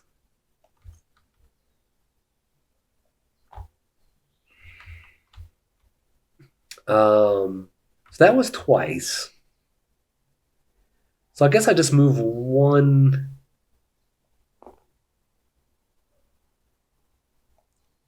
up here and I'll roll it. Okay. I forgot. I have to pay. Remember that was a 10 underneath that. I have to pay 10. What did I just roll? A 2? I think I rolled a 2. So I can't use that. I think what I'm going to do is I'm going to do the 6 and a 2. So that's only 8, but don't forget, I because of this research one, I get +2. So that counts as my 10. Haha. Okay, very good.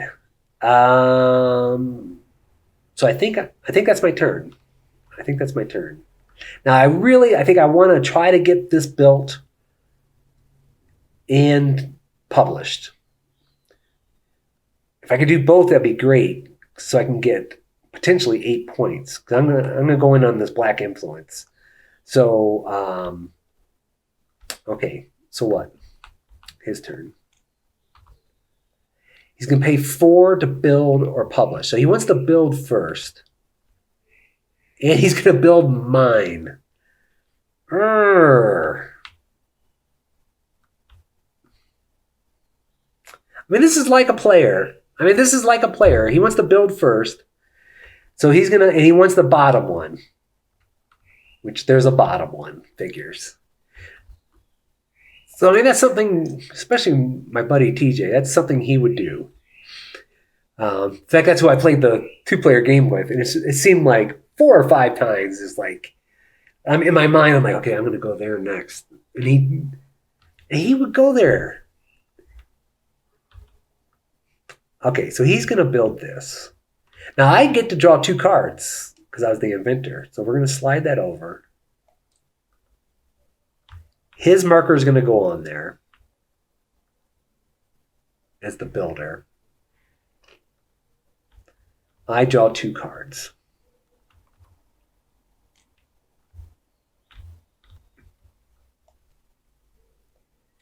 I was looking at potential 8 points. So now I still want to publish that. So that was his turn. I do want to publish. Where to go? I want to publish this. So it'd take 8 of something.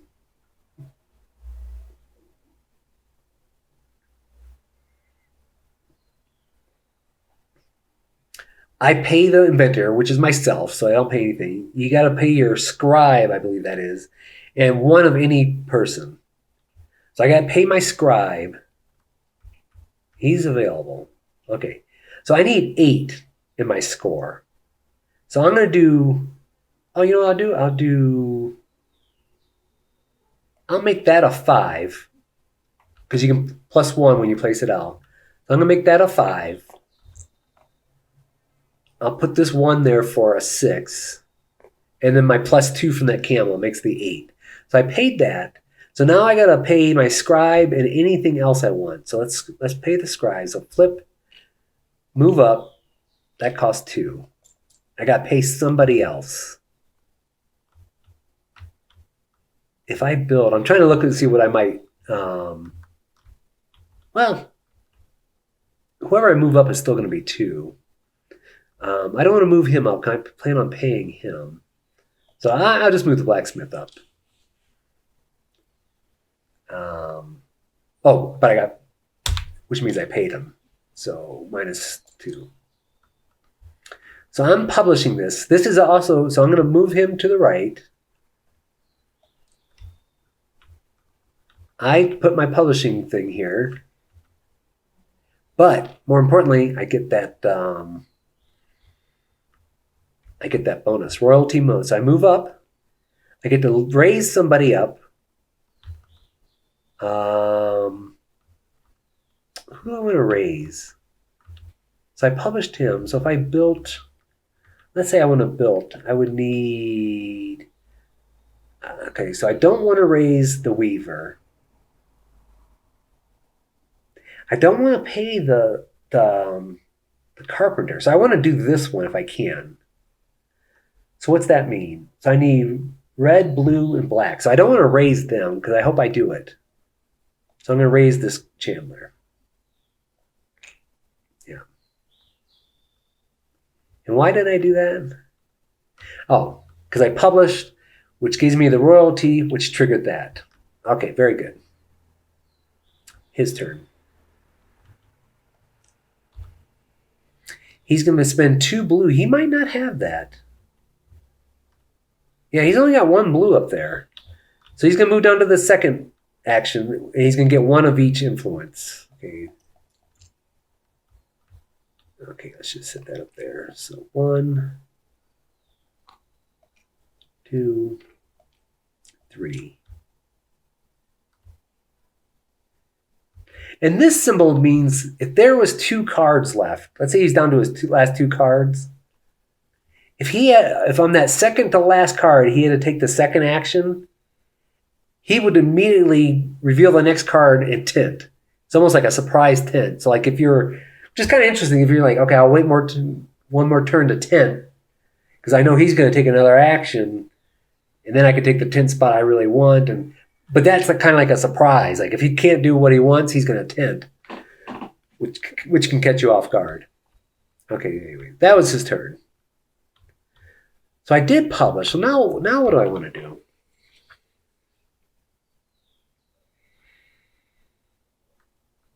Where am I at? Where am I at up here? If I moved, I'd like to get, by the way, I don't know if I noticed, if this spot has 2 tiles. That's why it didn't reveal a workshop tile. I just take the top one. So if I go here, I have to stop here. I would gain 1 white die from the supply. That increases my overall total. And you may remove you may move all dice from one of your workshops to exhaust it. Okay. So I think what I want to do, because I do want to move my ship eventually, but I think I want to go here, this spot here. So I need 10. So let's take the 6.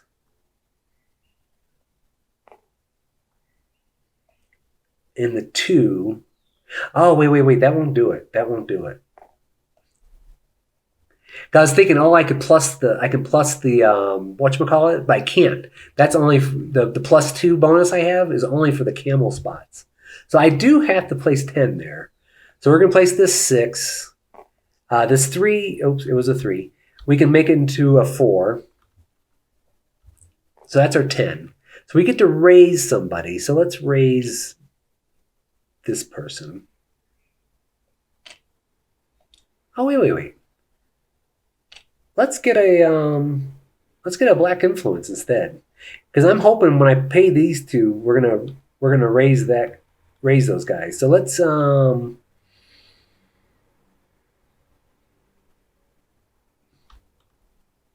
yeah, I'm hoping to build with them. Let's see here. So let's take influence instead. So let's take another black influence. I got 1, 2, 3, 4, 5, 6, 7. So I got maximum for scoring here. I got maximum for scoring there. But the more important thing is we're gonna pay the 2 to the tiler. Is he 2? Or to the carpenter. He gets flipped. But that moves us our royalty track. And when we move our royalty track, oh, yeah, no. Yeah, when we move our royalty track, we get to brighten the die. And I think I'm going to take another white die from down here and roll that one. Okay, that's good. That's our turn. Thanks for hanging in, whoever's still here. Okay, so he's going to spend 2 black influence, which he does have, to research. And he's going to have to research there because there's no empty spots. Okay, so he's going to spend 2 black. And he's going to put one of them on here. Okay, that's his turn. So now I want to move my ship. And how am I going to do that?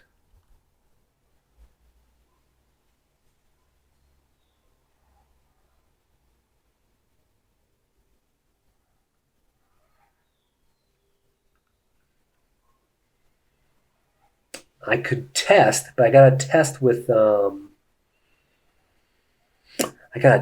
black. So I could test. And I only need to move my ship 1. Testing here would help him. Testing there would help him. Testing here would help me. if I could publish that, that would really help me.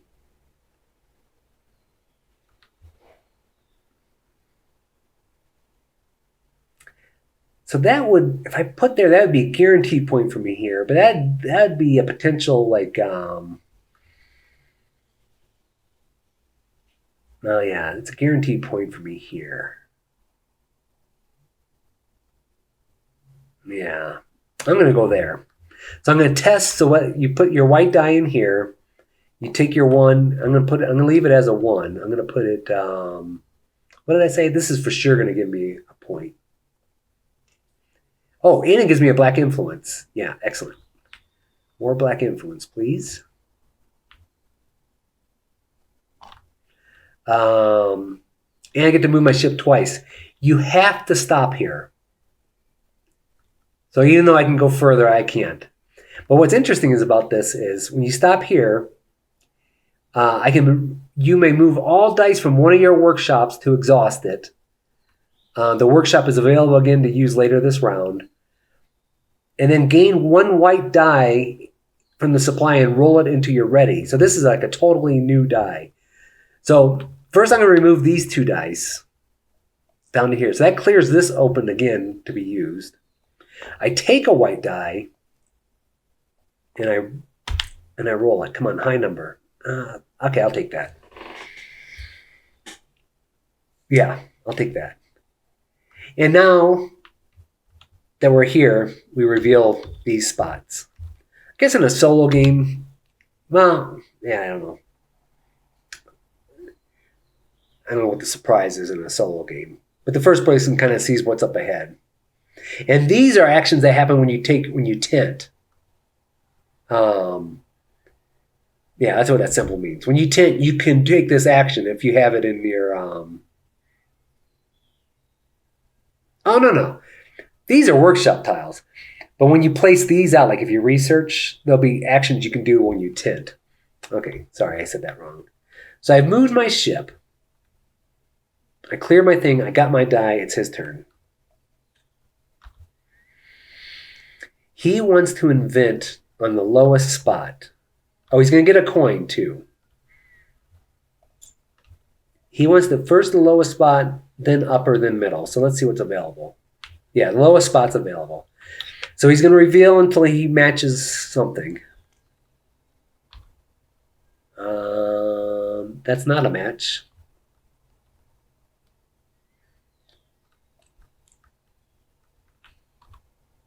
Yeah, okay.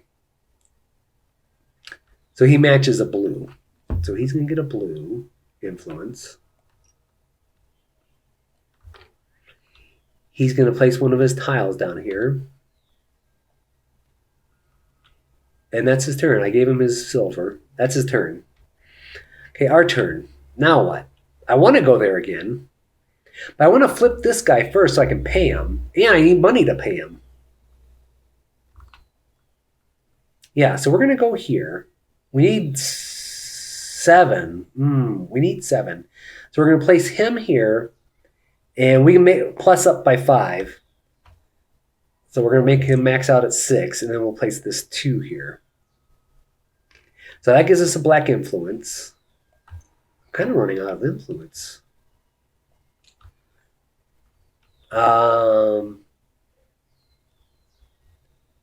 What did I do? I got my black influence.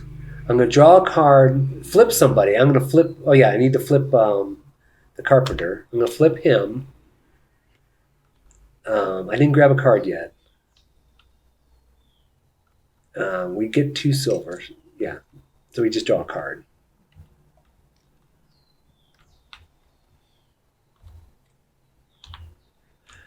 All right. So that was our turn. What's he going to do? Something easy. He wants to test. He wants to test blue on the upper row. There is one there. And it's going to give him a point, unfortunately. So he's going to take that. He's going to roll 3. He puts there. That's his turn. So now we're going to go pay our Tyler again. So there's 4 and 6. There's our 10. So we get to raise somebody. So I guess I'll raise... No. I'll raise him. But more importantly, we can pay our tiler. We'll flip him, raise him up. Cost 2. Now he's going to cost 3 to do that again. But you see, when you start getting up here, you score based on how high they are, too. So that's going to be worth 2 points at the end. So if I had all 5 of them there, that would be 10 points at the end. But anyway, we paid him, so we get to raise our royalties. Okay. But when we raise our royalties, we get to brighten a die. So I guess I'll bring one of these out. Okay. That's our turn. He is going to invent. He wants to invent in the middle spot. Oh, he can't invent. There's 3 inventions already. So he's got to go to the second spot. And this is the scenario I was talking about. We were down to the second to last card. So that's going to trigger a tent event. So he's going to get his 3 coins. 1, 2, 3. Now he's going to tent early. And he's going to take the first spot and block the second spot with the... No. He's taking the second spot and blocking the first one with the dummy tent. Okay, there's the dummy tent. And he's blocking that. Okay, so he's done. Now what can I do? I'm kind of limited. I got no more spots. I got 3 workers. If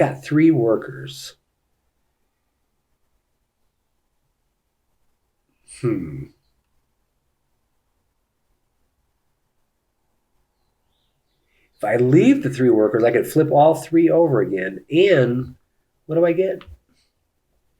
And brighten a die.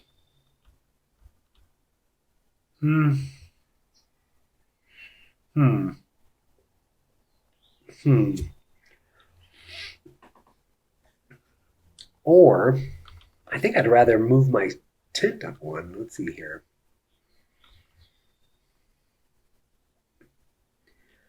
I'd like to move 3 spots if I could. But if I went there, I would have a research spot, but he could beat me there.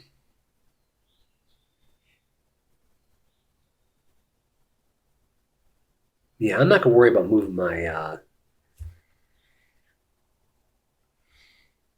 I'm not going to do it. I'm going to save 3 workers. That seems crazy to me, but let's see what happens. And we'll further the game along. So I'm going to tent. Oh, I get an extra white die.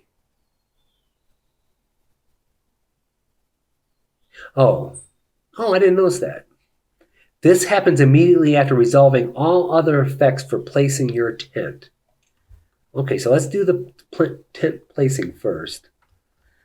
Now, where do I want?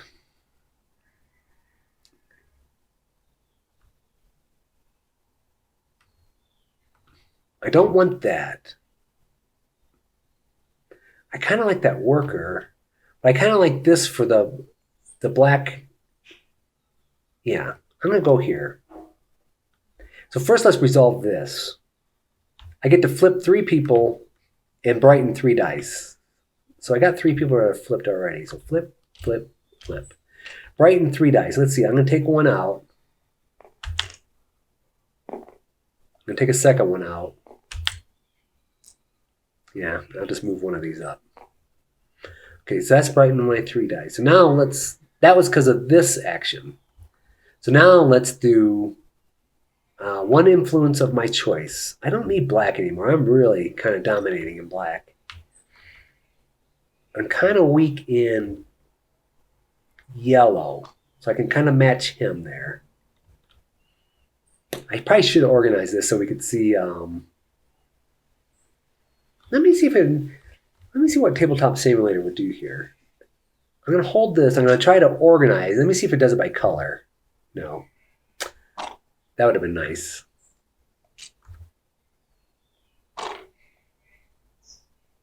That would have been cool if it did it. Okay, now we kind of see. Yeah, so I took that yellow influence. Now I get to brighten 3 times again. I mean, this is kind of silly. It makes me wish I had gotten a colored dice at some point so I can get some bonuses. So it's 1, 2, 3. Now let's bring this one down. 2, 3. So those are both in effect 6s right now. No, I'll go like this because I forgot I get to brighten my die at the beginning of the turn.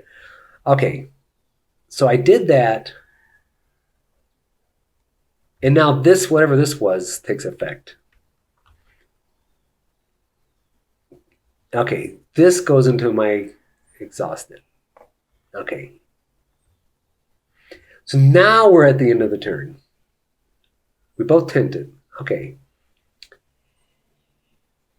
This does not adjust turn order. He's still going to be first player. We have to put these players into, because of our ability, we get to place them here and roll them. Brighten all unused dice. No, wait. What step does that take in effect? During the end of the round,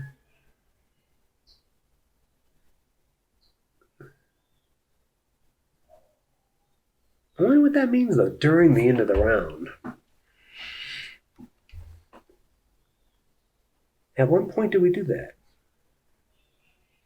Oh, exhaust all used dice rather than to exhaust it. Okay, so this actually, okay, we rolled them already. Let's just set those to the side. Because actually what you do is, first player we decided, brighten all unused dice. So these 2 come up. This one comes up, is rolled. And now we exhaust all used dice. So actually, that's when this would trigger. Okay, that makes sense. So now we can actually do this automated thing. So next round. Okay, can I do this in 45 minutes? We'll see. It's still a 3-hour play. Okay, let's see here. Let's do him first. So he's going to get +3. We got to reset this. Let's see, dice. Dice, okay. So those go into the dice pool. That goes into the worker pool. Shuffle, shuffle. So this round we get 6 of the dice ones. 1, 2, 3, 4, 5, 6. 1, 2, 3. So he's ready to go. And now we're going to do the dummy player. So he gets 1 in yellow. He gets 2 in black.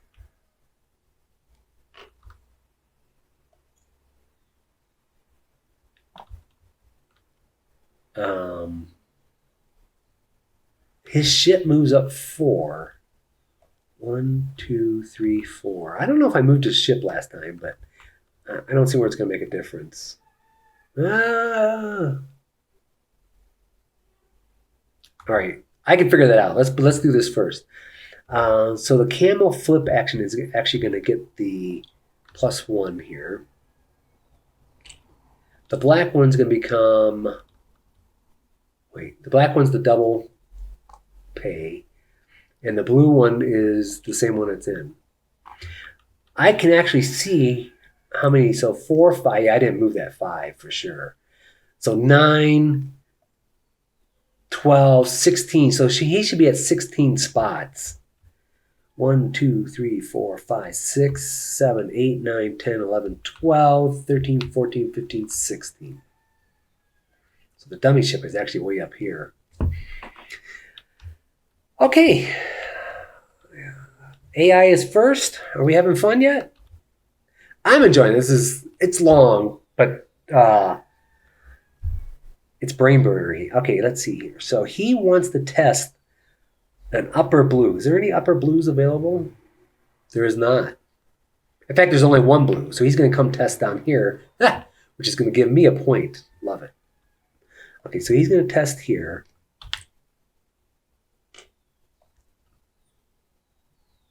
He's going to get a blue influence, though.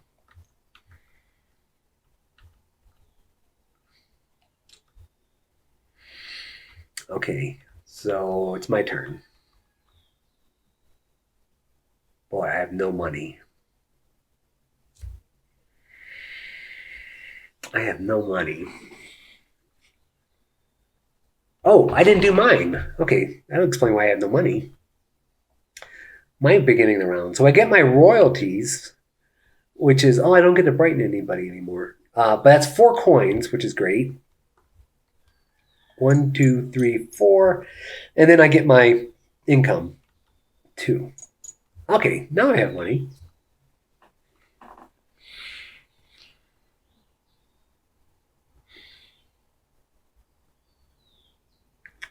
So what? So what now? I don't know what my focus is. If I publish that, I score based on blue and yellow dice. I don't have blue or yellow dice.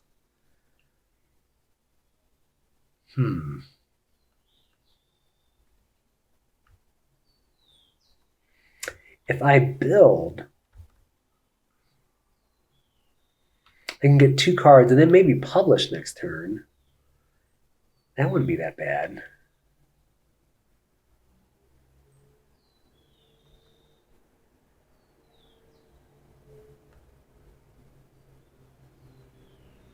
Yeah.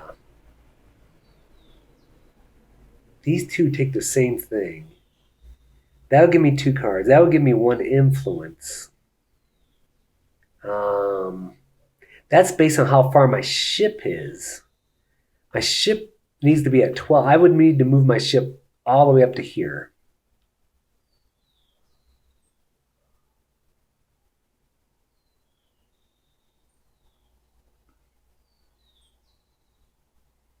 Yeah, maybe I want to move my ship 3 spots. So I can get this bonus here. And I can move 3 again, and that'll get me the 12. So then maybe that'll determine my direction. So I want to move my ship 3 spots. What's that mean? I would have to test here with a yellow. Oh, I don't have any dice. I don't have any colored dice. I need to go get a yellow dice. That's hoping he doesn't block that. So we're going to go get a yellow die. Where do I get a yellow die at? Here. So I could spin 2 yellow die, but then I lose my... You know what? He's crushing me in yellow. I'm looking at this, because at the end of the game, that's worth 4 yellow. He's already 1 ahead of me. No, we're tied. But technically, he's 4 ahead of me. So I am going to bring my person up there. I'm giving up on this one. I'm going to bring my worker up here. Remove 2 dummy die. I forgot. I haven't used that. That's kind of cool. Puts it back. I get a brown die or orange die and 3 cards. So that goes there. And I get 3 cards. 3. Then we'll reveal them over here.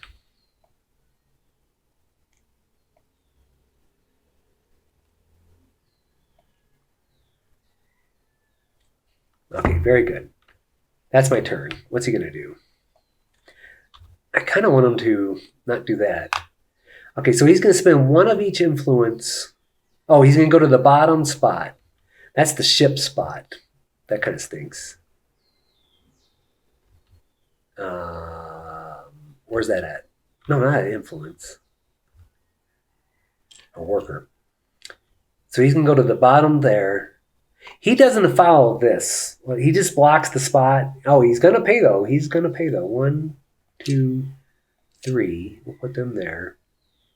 He just follows. He blocks the spot, but he follows whatever his card says, which is moving his ship. So he's going to move his ship 1, which puts him here, which gets him this one. Okay. All right, that's his turn. I think I want to build. Could I afford to pay him? Who do I want to build? Maybe a 4.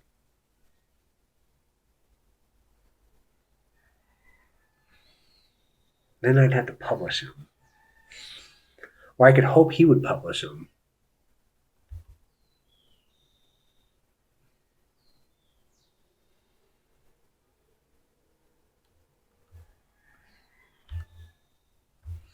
I have that bottom one here.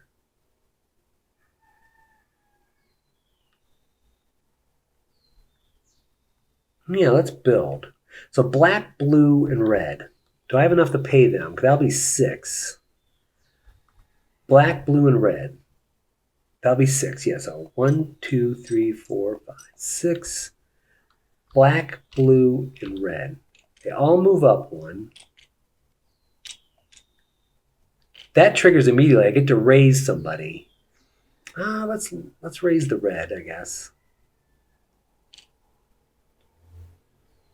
Raise the red. So this triggers immediately. So I get to raise somebody else. Oh, that was because of that. That was because of that. Never mind.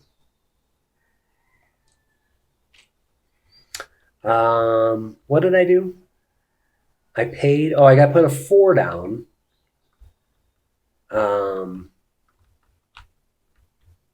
So I'll put that there. So I did that. So that's going to move over, but I'm going to get 2 cards. And I get to put my influence marker there. I get 2 cards. So I got a lot of cards. Where can I put them at? Down. Yeah, see, I'm trying to find it. I'm trying to make it come out of my hand.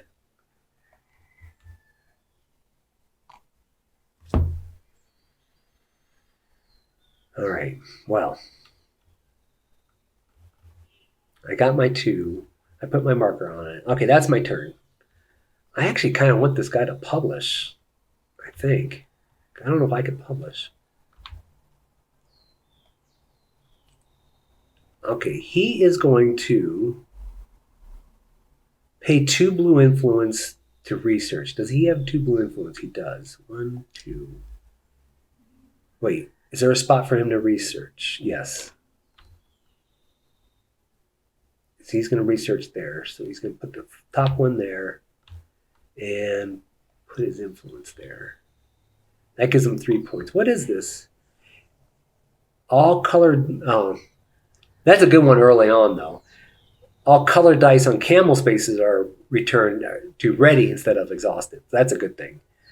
Okay, so that's his turn. What am I going to do? I got 0 money. I got 0 money.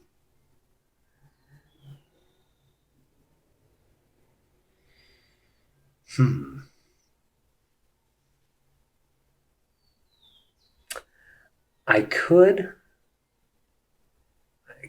Oh, I need to get my brown. Well, I could put. Cause that's a 6, 8. Yeah, I can get money this way. No. Oh, but I need 2 if I want to place it there. Okay, I do need money.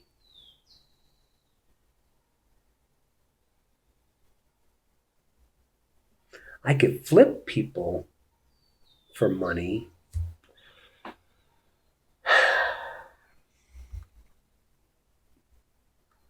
Because I'm thinking I want to put this guy here. I want to move 3 to get that. But to put it in this spot that would benefit me, I need to pay 2 coins, which I don't have right now.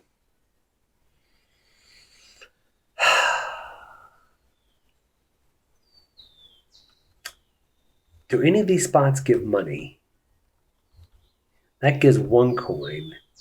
Yeah, they don't really give money. Oh, wait, that one does. Okay, that one does. I would get a black die and collect my current royalties plus 1 silver. That's actually a good spot. I think I want to get there before he does. Yes. Yes, yes, yes.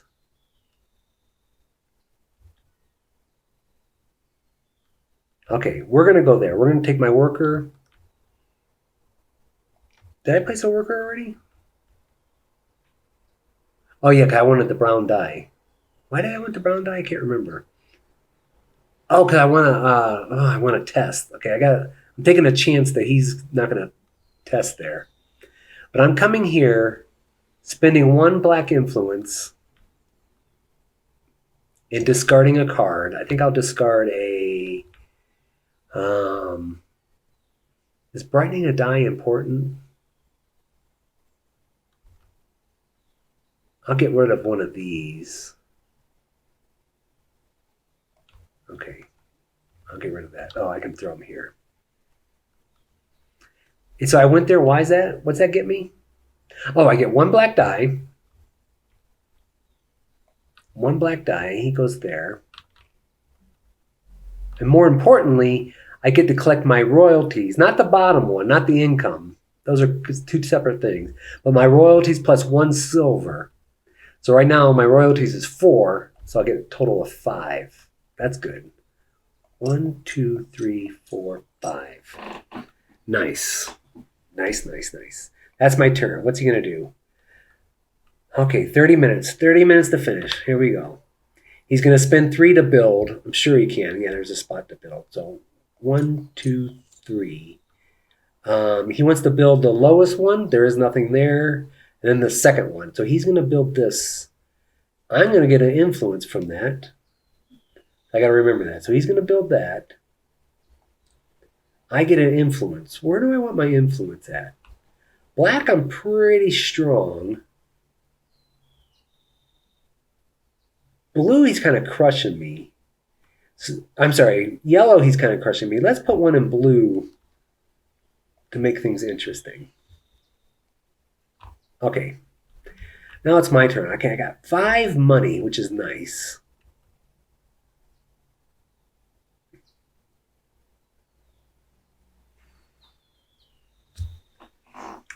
So what am I going to do here? What am I going to do? I want to test. I got to bring that die out, though. So I got to brighten something. How do I brighten? You know, if I did that, that would give me 2 points. Yeah, okay, I'm going to brighten. I'm actually going to spin this. 6 and a 4. I'll show you why. I'm going to raise this one up. But now look at this. So I'm going to raise my tower, and this is saying I can swap a white die anywhere for a colored die of your choice. It has the same value and position. So I'm going to swap one of these, I think, for a blue. So that's what I'm going to do. I'm going to progress. Oh yeah, so I raised that one up. So let's figure the white. I'm thinking, because of this scoring ability here. Oh, that doesn't help me. No, where is it? Each pair that you own. See, I would only have 1 pair. So does it matter what I get then?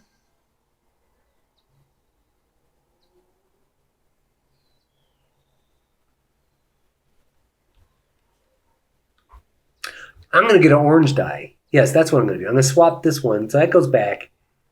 It comes in as a 2. Of course, that can be, in that spot, it can be anything. Okay. Notice I don't get an influence now. It has to cross that by being brightened to trigger that. Okay. What was all that about? Oh, that's because of doing that and that and that. So now I'm going to pay my carpenter. So he's going to move up. I'm going to pay him 3. 1, 2, 3. I don't know if I want to do that. But see, this is going to be worth 2 points. Because now it's going to be, I went from 6 points to, that's the victory point symbol, to 8. Oh, and since I did that, that triggers. So I'm going to raise something else now. So let's raise, I don't know, black. That's my turn. Why did I do that? Oh, because I needed a yellow testing die, yeah.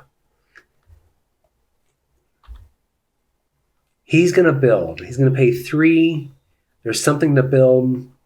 There's no limit to this thing. There's 3 in a column, but you can just make multiple columns for publishing. So he definitely can build something. Oh, no. No, I'm doing this wrong. Building comes from the invented tile to go over to here. There's no free spots. That is capped at 3. So he's going to go down to the second one. He's either going to invent, which he can, which is top spot, then bottom, then middle. Let's see here. Top, bottom, middle. Okay, so he's going to go to the bottom. We're going to try to find him a match. No match.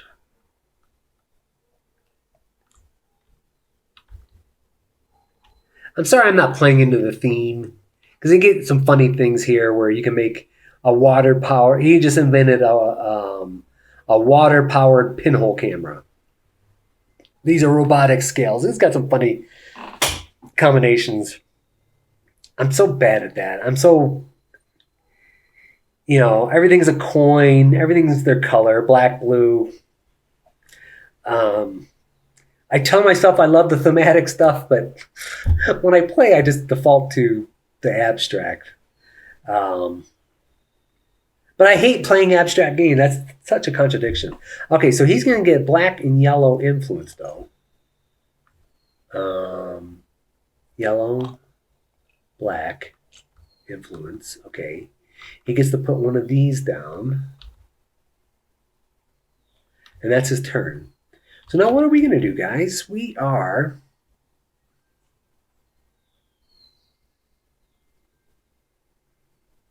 I really can't... Oh, I want to test, and I have a worker now. All right, so we're going to bring a white die in. We're going to test with this one. We'll leave it at a 2. And I'm coming... Yeah, this benefits me. Yeah, this benefits me. So I'm going to place that. I want to move 3. Yeah, because I want to move 3 on the ship spot. Do I still have the 2 coins? Yes. So I'm going to move 3 on the ship spot. So that's 1, 2, 3. And I get this one. And I want to place it at the far right. So I have to pay 2 to place it there. 1, 2. Okay. Okay, what's he going to do? He's going to pay 3 to publish. He can do that for sure. Yeah, there's 3 things to publish. And he wants the upper one. So 1, 2, 3. He published it, so that's no problem. We're going to slide the board and put his influence there. Okay.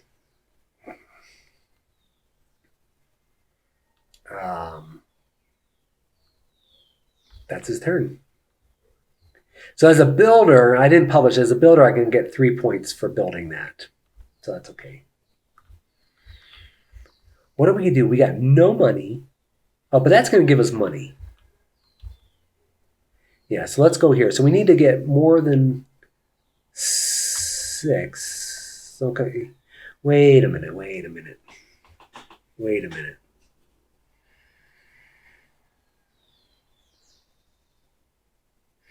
that would take these 2 dice, and I'd be out of dice.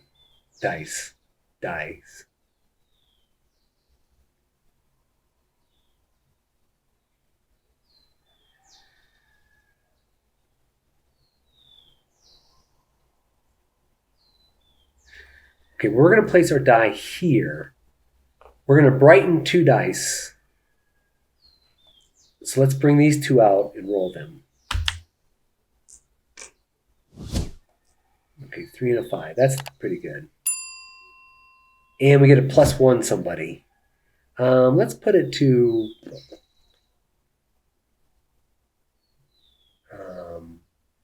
let's put it to the 3. Well, let's make that a 4. Okay. That's our turn. Okay, how are we doing? Okay, 25 minutes. It's kind of sad that my goal is to be under 3 hours here. Okay, so he's going to spend 1 of each influence to research. Is there a spot for him to research? Yeah, right where I am. Kind of hurts me. So he's going to pay 1 of the... Okay, he's out of blue influence. So he's going to put the top one there.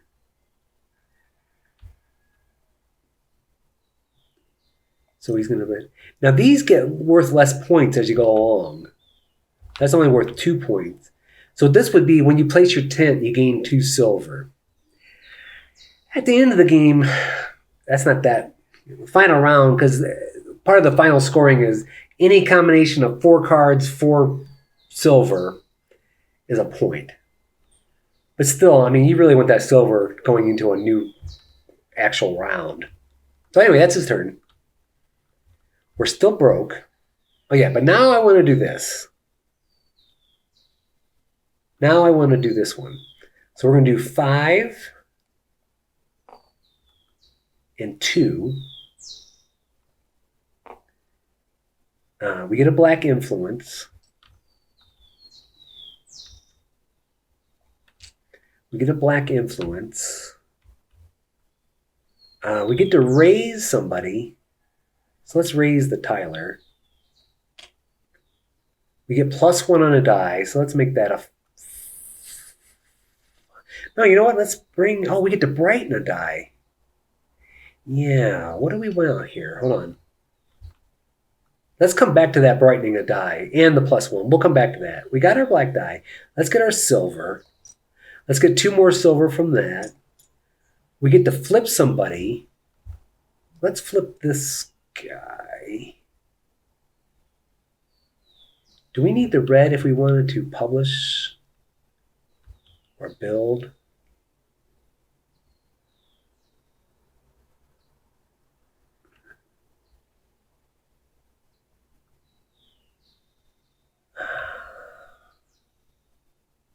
Who built this? Oh, now I can't remember. Oh, that's killing me. Oh, it's killing me. Who built that?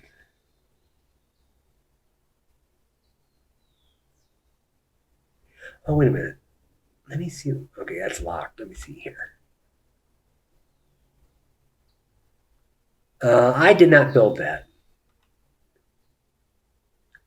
Because I think this all matters with scoring at the end. I don't remember building that combination of things. So that's actually his.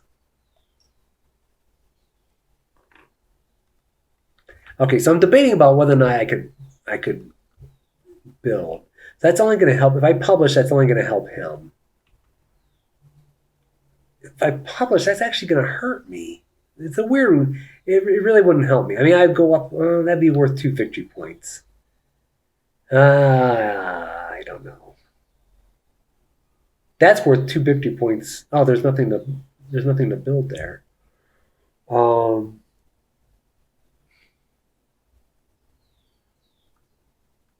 Yeah. No, I want to test. That's what I want to. I want to test. So I can move up and get to that 12 spot, which would help me with what? Didn't I think that was going to help me? Oh, that's only if I got that out there. If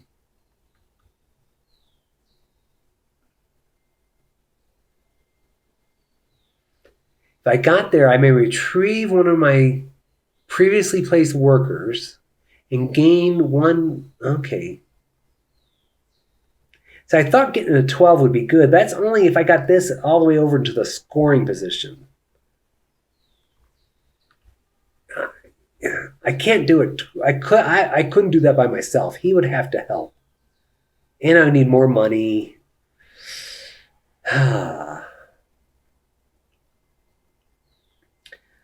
So I think I do want to test. So I can move my ship.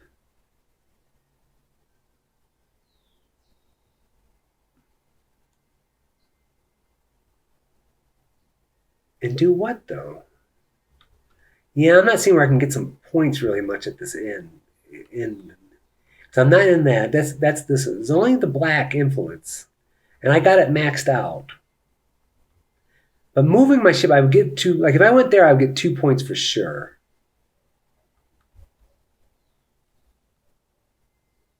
And if I did it on... no. That would help him.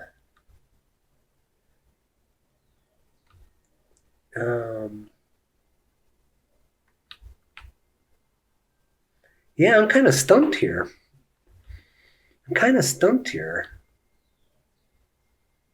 Raising people would be good.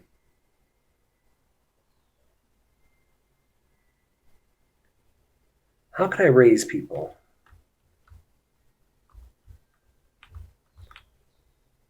Oh, I could pay that and publish that. And move my royalties. Yeah, I'm going to publish. I'm going to publish this guy. Oh, but I got to pay. Oh, I don't have to pay myself. So that's okay. But I have to pay the scribe and one other person. The scribe is 2. I could pay him. That's 2. So I need 4. Oh, I need 4. I could flip somebody to reduce a cost by 1. That's always there's a new rule for you. But everyone else is flipped.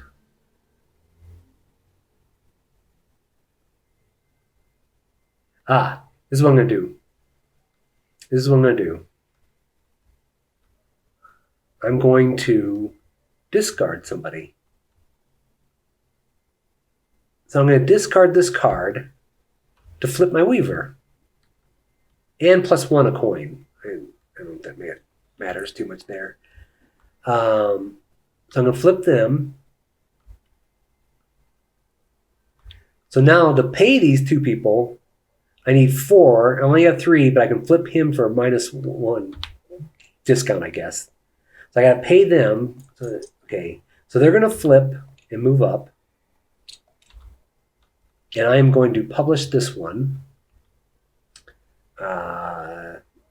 Is that the one I want to publish? Or do I want to publish this one? I'm going to publish that one. Slide board. Yeah, I had built that one too, so it doesn't matter. So my influence goes there. I get to move that up 1. That's worth 2 points. Oh, no. Yeah, that's worth 2 points at the end of the game. And since I did that, I get to brighten a die. You know what? Let's bring one of these. Does it matter? Does it matter?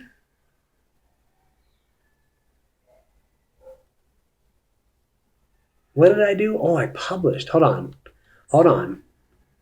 It cost 8 to publish. I didn't have that. Okay, we got to retcon this a little bit. Is there anything I can do to get...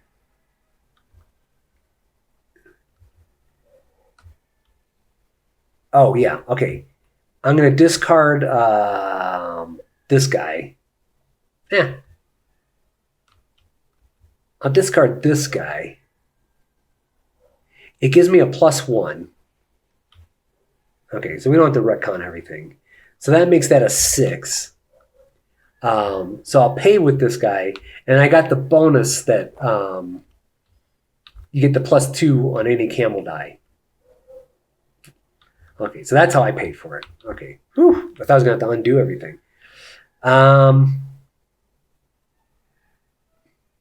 that's my turn. That's my turn. Okay, what's he going to do? Okay, 15 minutes. He is going to invent. Can he invent? Yes. He can only invent there, so we'll just go there. That gives him a brown influence. That's where he was beating me pretty good already, so that's all right. Good. Now what are we going to do? I'm really getting down to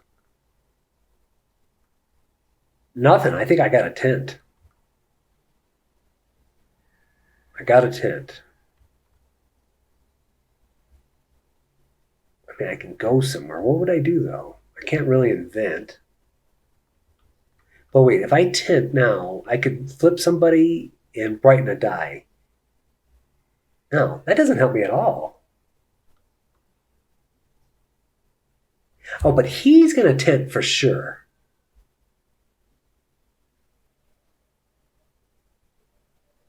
He's going to tent for sure.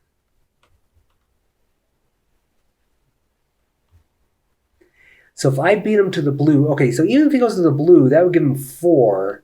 If he went to the blue, that would give him 4. I have 5. So I don't need to worry about the blue. I can't catch him on that. And in black, he can't catch me. So neither one of these would help me.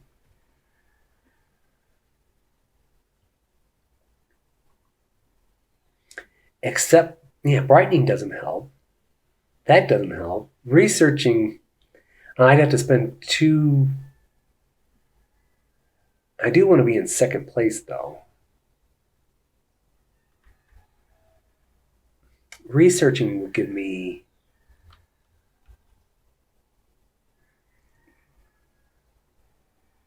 Yeah, if I go here, I'd be in second place. All right.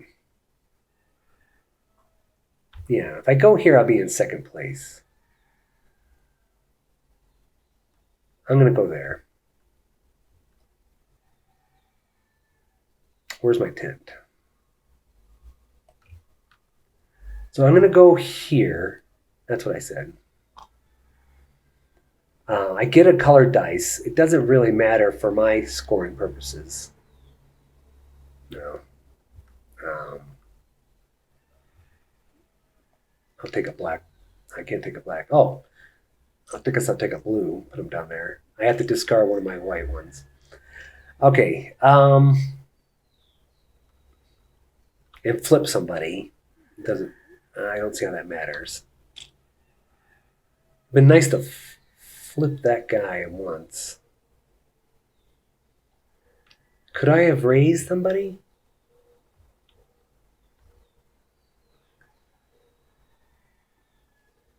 Not really. I could have went there, but I would have lost 2 influence. No, I don't think it was worth it. I think I'm sticking with what I did. And I'm brightening 2 dice. Big whip. We'll bring these 2 out. Oh, no. I guess what I'll do is coins and silver help. And cards. And influence. Yeah, let me bring the blue. Oh, wait. No. I'll bring the yellow up twice. So I get a card, and I get to raise somebody. So I'm going to raise that person up, which allows me to put my royalties up. Oops, I kind of shifted something like that. There we go. And when I can brighten a die. Okay, big deal. Oh yeah, well I might as well brighten somebody. I will brighten this one for a coin.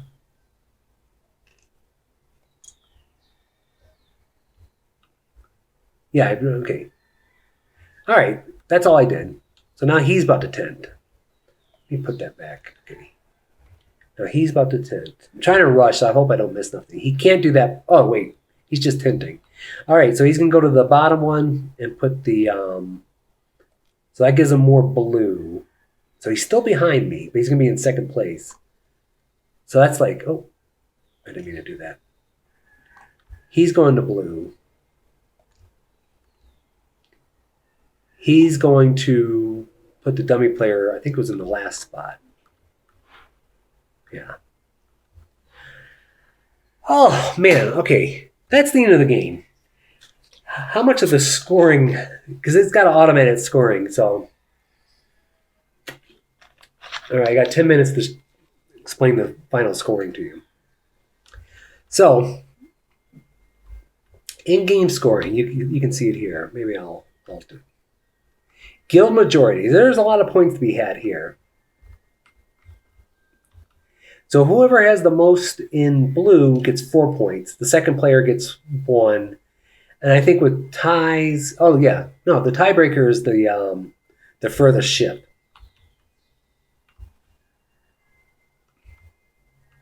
Yeah, okay. And it goes up. Like this one, okay, I'm gonna pick these up and move them down there a little bit. So that's 5 points. And that's 6 points. So I think I have these two. Don't forget, like any tints you have, add to your totals over there.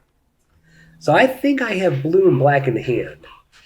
So hopefully I'll get 10 points from that. And 2 points for that one. So I'm hoping I get 12 points altogether. And I think he's going to get 5, 6. I'm hoping he's only going to get 6 points. Okay, so now let's look at the other ones. Royalties track, he doesn't score for that, but I will. I'll get 12 points for that. So that seems pretty good. Research tiles, what is that? Oh, that's these. I think I'm only going to get 1 point for that. Oh, no. Yeah. No, I'll get 3, 6. I think I'm going to get 6 points for that. And he'll get 1, 2, 8, 10. So he's beating me on that. Craftspeople. So he doesn't score for that, though. But he gets... so I'll get...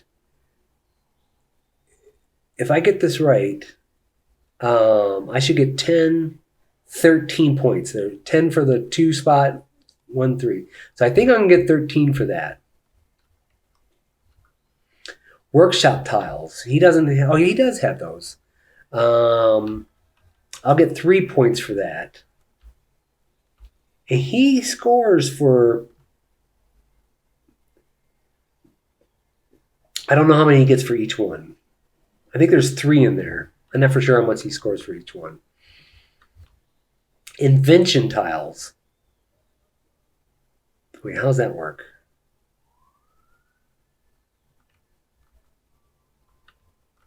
I'm not sure. We're going to see how that works at the end. This is the squirrely part. Building and publishing. Okay.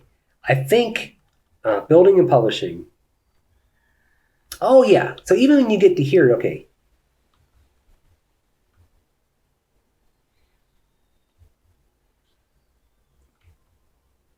In the building spot, which only I have, you get, for each device that was built but not published, the builder scores 1 point per testing die on the device. Okay, so I built this, but it wasn't published. So I'll get 2 points for that. Okay. Now what? Oh, yeah. Invention down. Builder and publisher influence.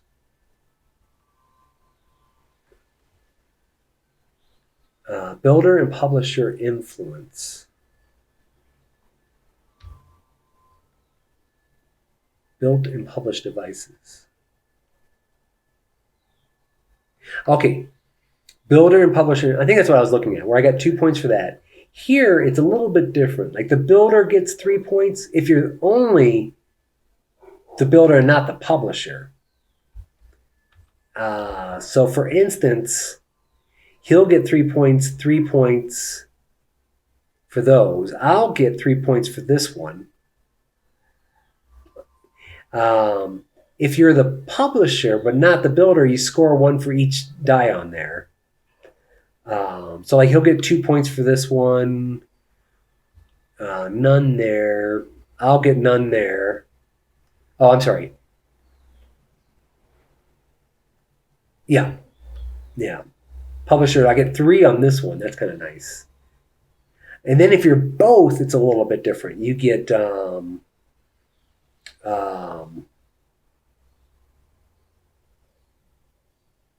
you get 1 plus every testing die. So you'd actually be worse off in certain situations if you build both and publish and don't really have testing dies on there. Let's see. Final scoring.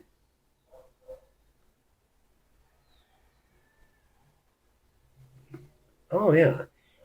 Oh.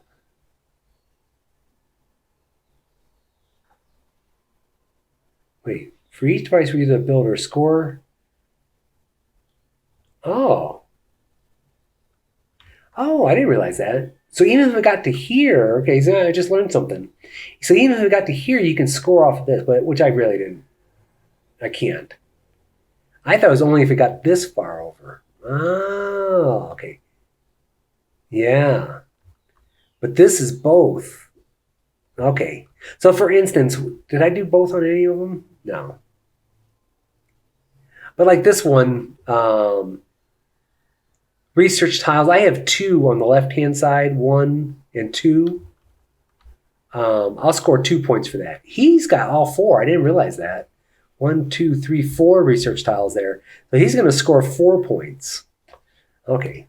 So that's kind of how that works. I'm sorry I'm so shaky, probably on the most important thing. Then you get a point for every 4 cards and coins. So okay, so let's do the score. He beat me. That dirty dog. Oh, he scored a lot in these victory point things. 24 there. So I was right on that. He scored 6 and 12, and I got 12 there. But he got more in the victory. Yeah, we knew that. Yeah, he doesn't score that, so we knew that. What was this one now? That's the 5th one down. Workshop tiles. Okay, so he must have got 2 for each one of those. Invention tiles.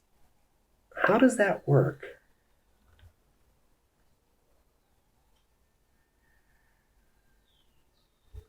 He invented 3, it looks like, right? 1, 2, 3. Is that how it works? And it's 3 for each one? And I invented 1, 2, 3. No, that doesn't seem... I hate to say this, but I'm not 100% sure how that scoring works. And I'm running out of time. We're at 3 hours. I apologize for that. Okay, so what else here? Yeah, so I got 3 points for publishing. Yeah, that was the only one. So he beat me there. He got 11-8. Now this one, he really did good on scoring.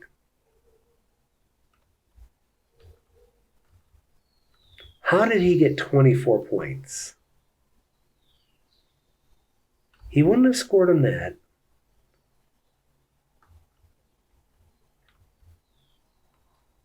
One, two, three, four, five, 6. See, I'm not sure how he scored. I'm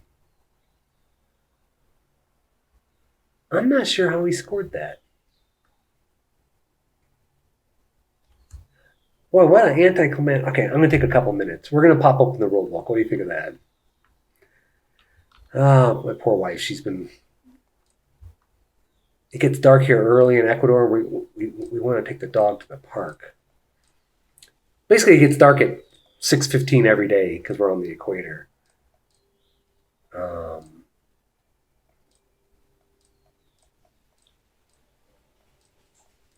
Okay, this is exciting.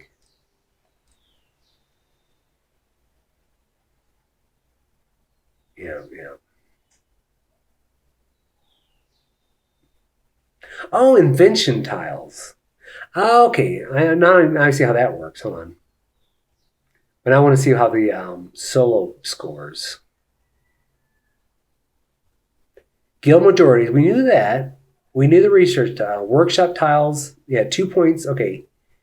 Okay, 3 victory points for indention tile. Okay. So they got 9 points for that. They score 4 victory points per influence they have on device cards. That's how they got the 24. Wow. They ignore all the scoring conditions, but they get 4 for each and 1 point for silver. Okay, let's close that out. So that makes sense. So they had 6 influence here. Yeah, 1, 2, 3, 4, 5, 6. So that's how they got the 24 points. Wow, that's something to keep in mind. Oof, and they got 3 points for each one of those. I'm not sure what my 3 points count for. So that's the 24. That explains it. Okay. So anyway, wow. We'll do the zoom with the close-up here. Let's see here. Can you see me? Yeah.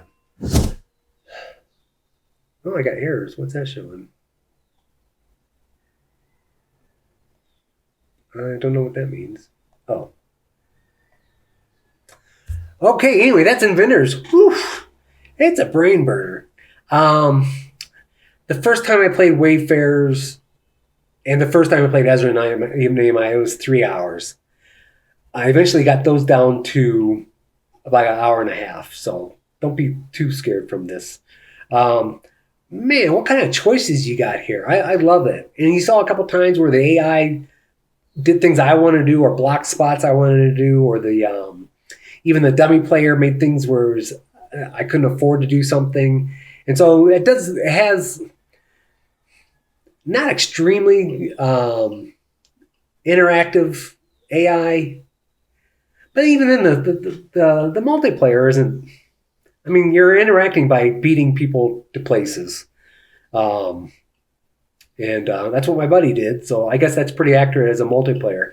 But anyway, you see how it plays. This is great. If you like brain burning, decision making, I want to do this, but I'm short one resource. How to get that resource? If I do this, I can do this. And man, it does have that nice tug and pull. My voice is getting hoarse a little bit. So anyway, hey, thanks for watching. Thanks Garphill Games for having this mod. It's live on Kickstarter, so go support them, or at least hey, follow it just to show some support. So anyway, speaking of following, wherever you're watching this, Twitch, Zoom, YouTube, click the button, subscribe, thumbs up, whatever. But anyway, appreciate the time. This is crazy how long it took. So everyone, have a good day. Take care now.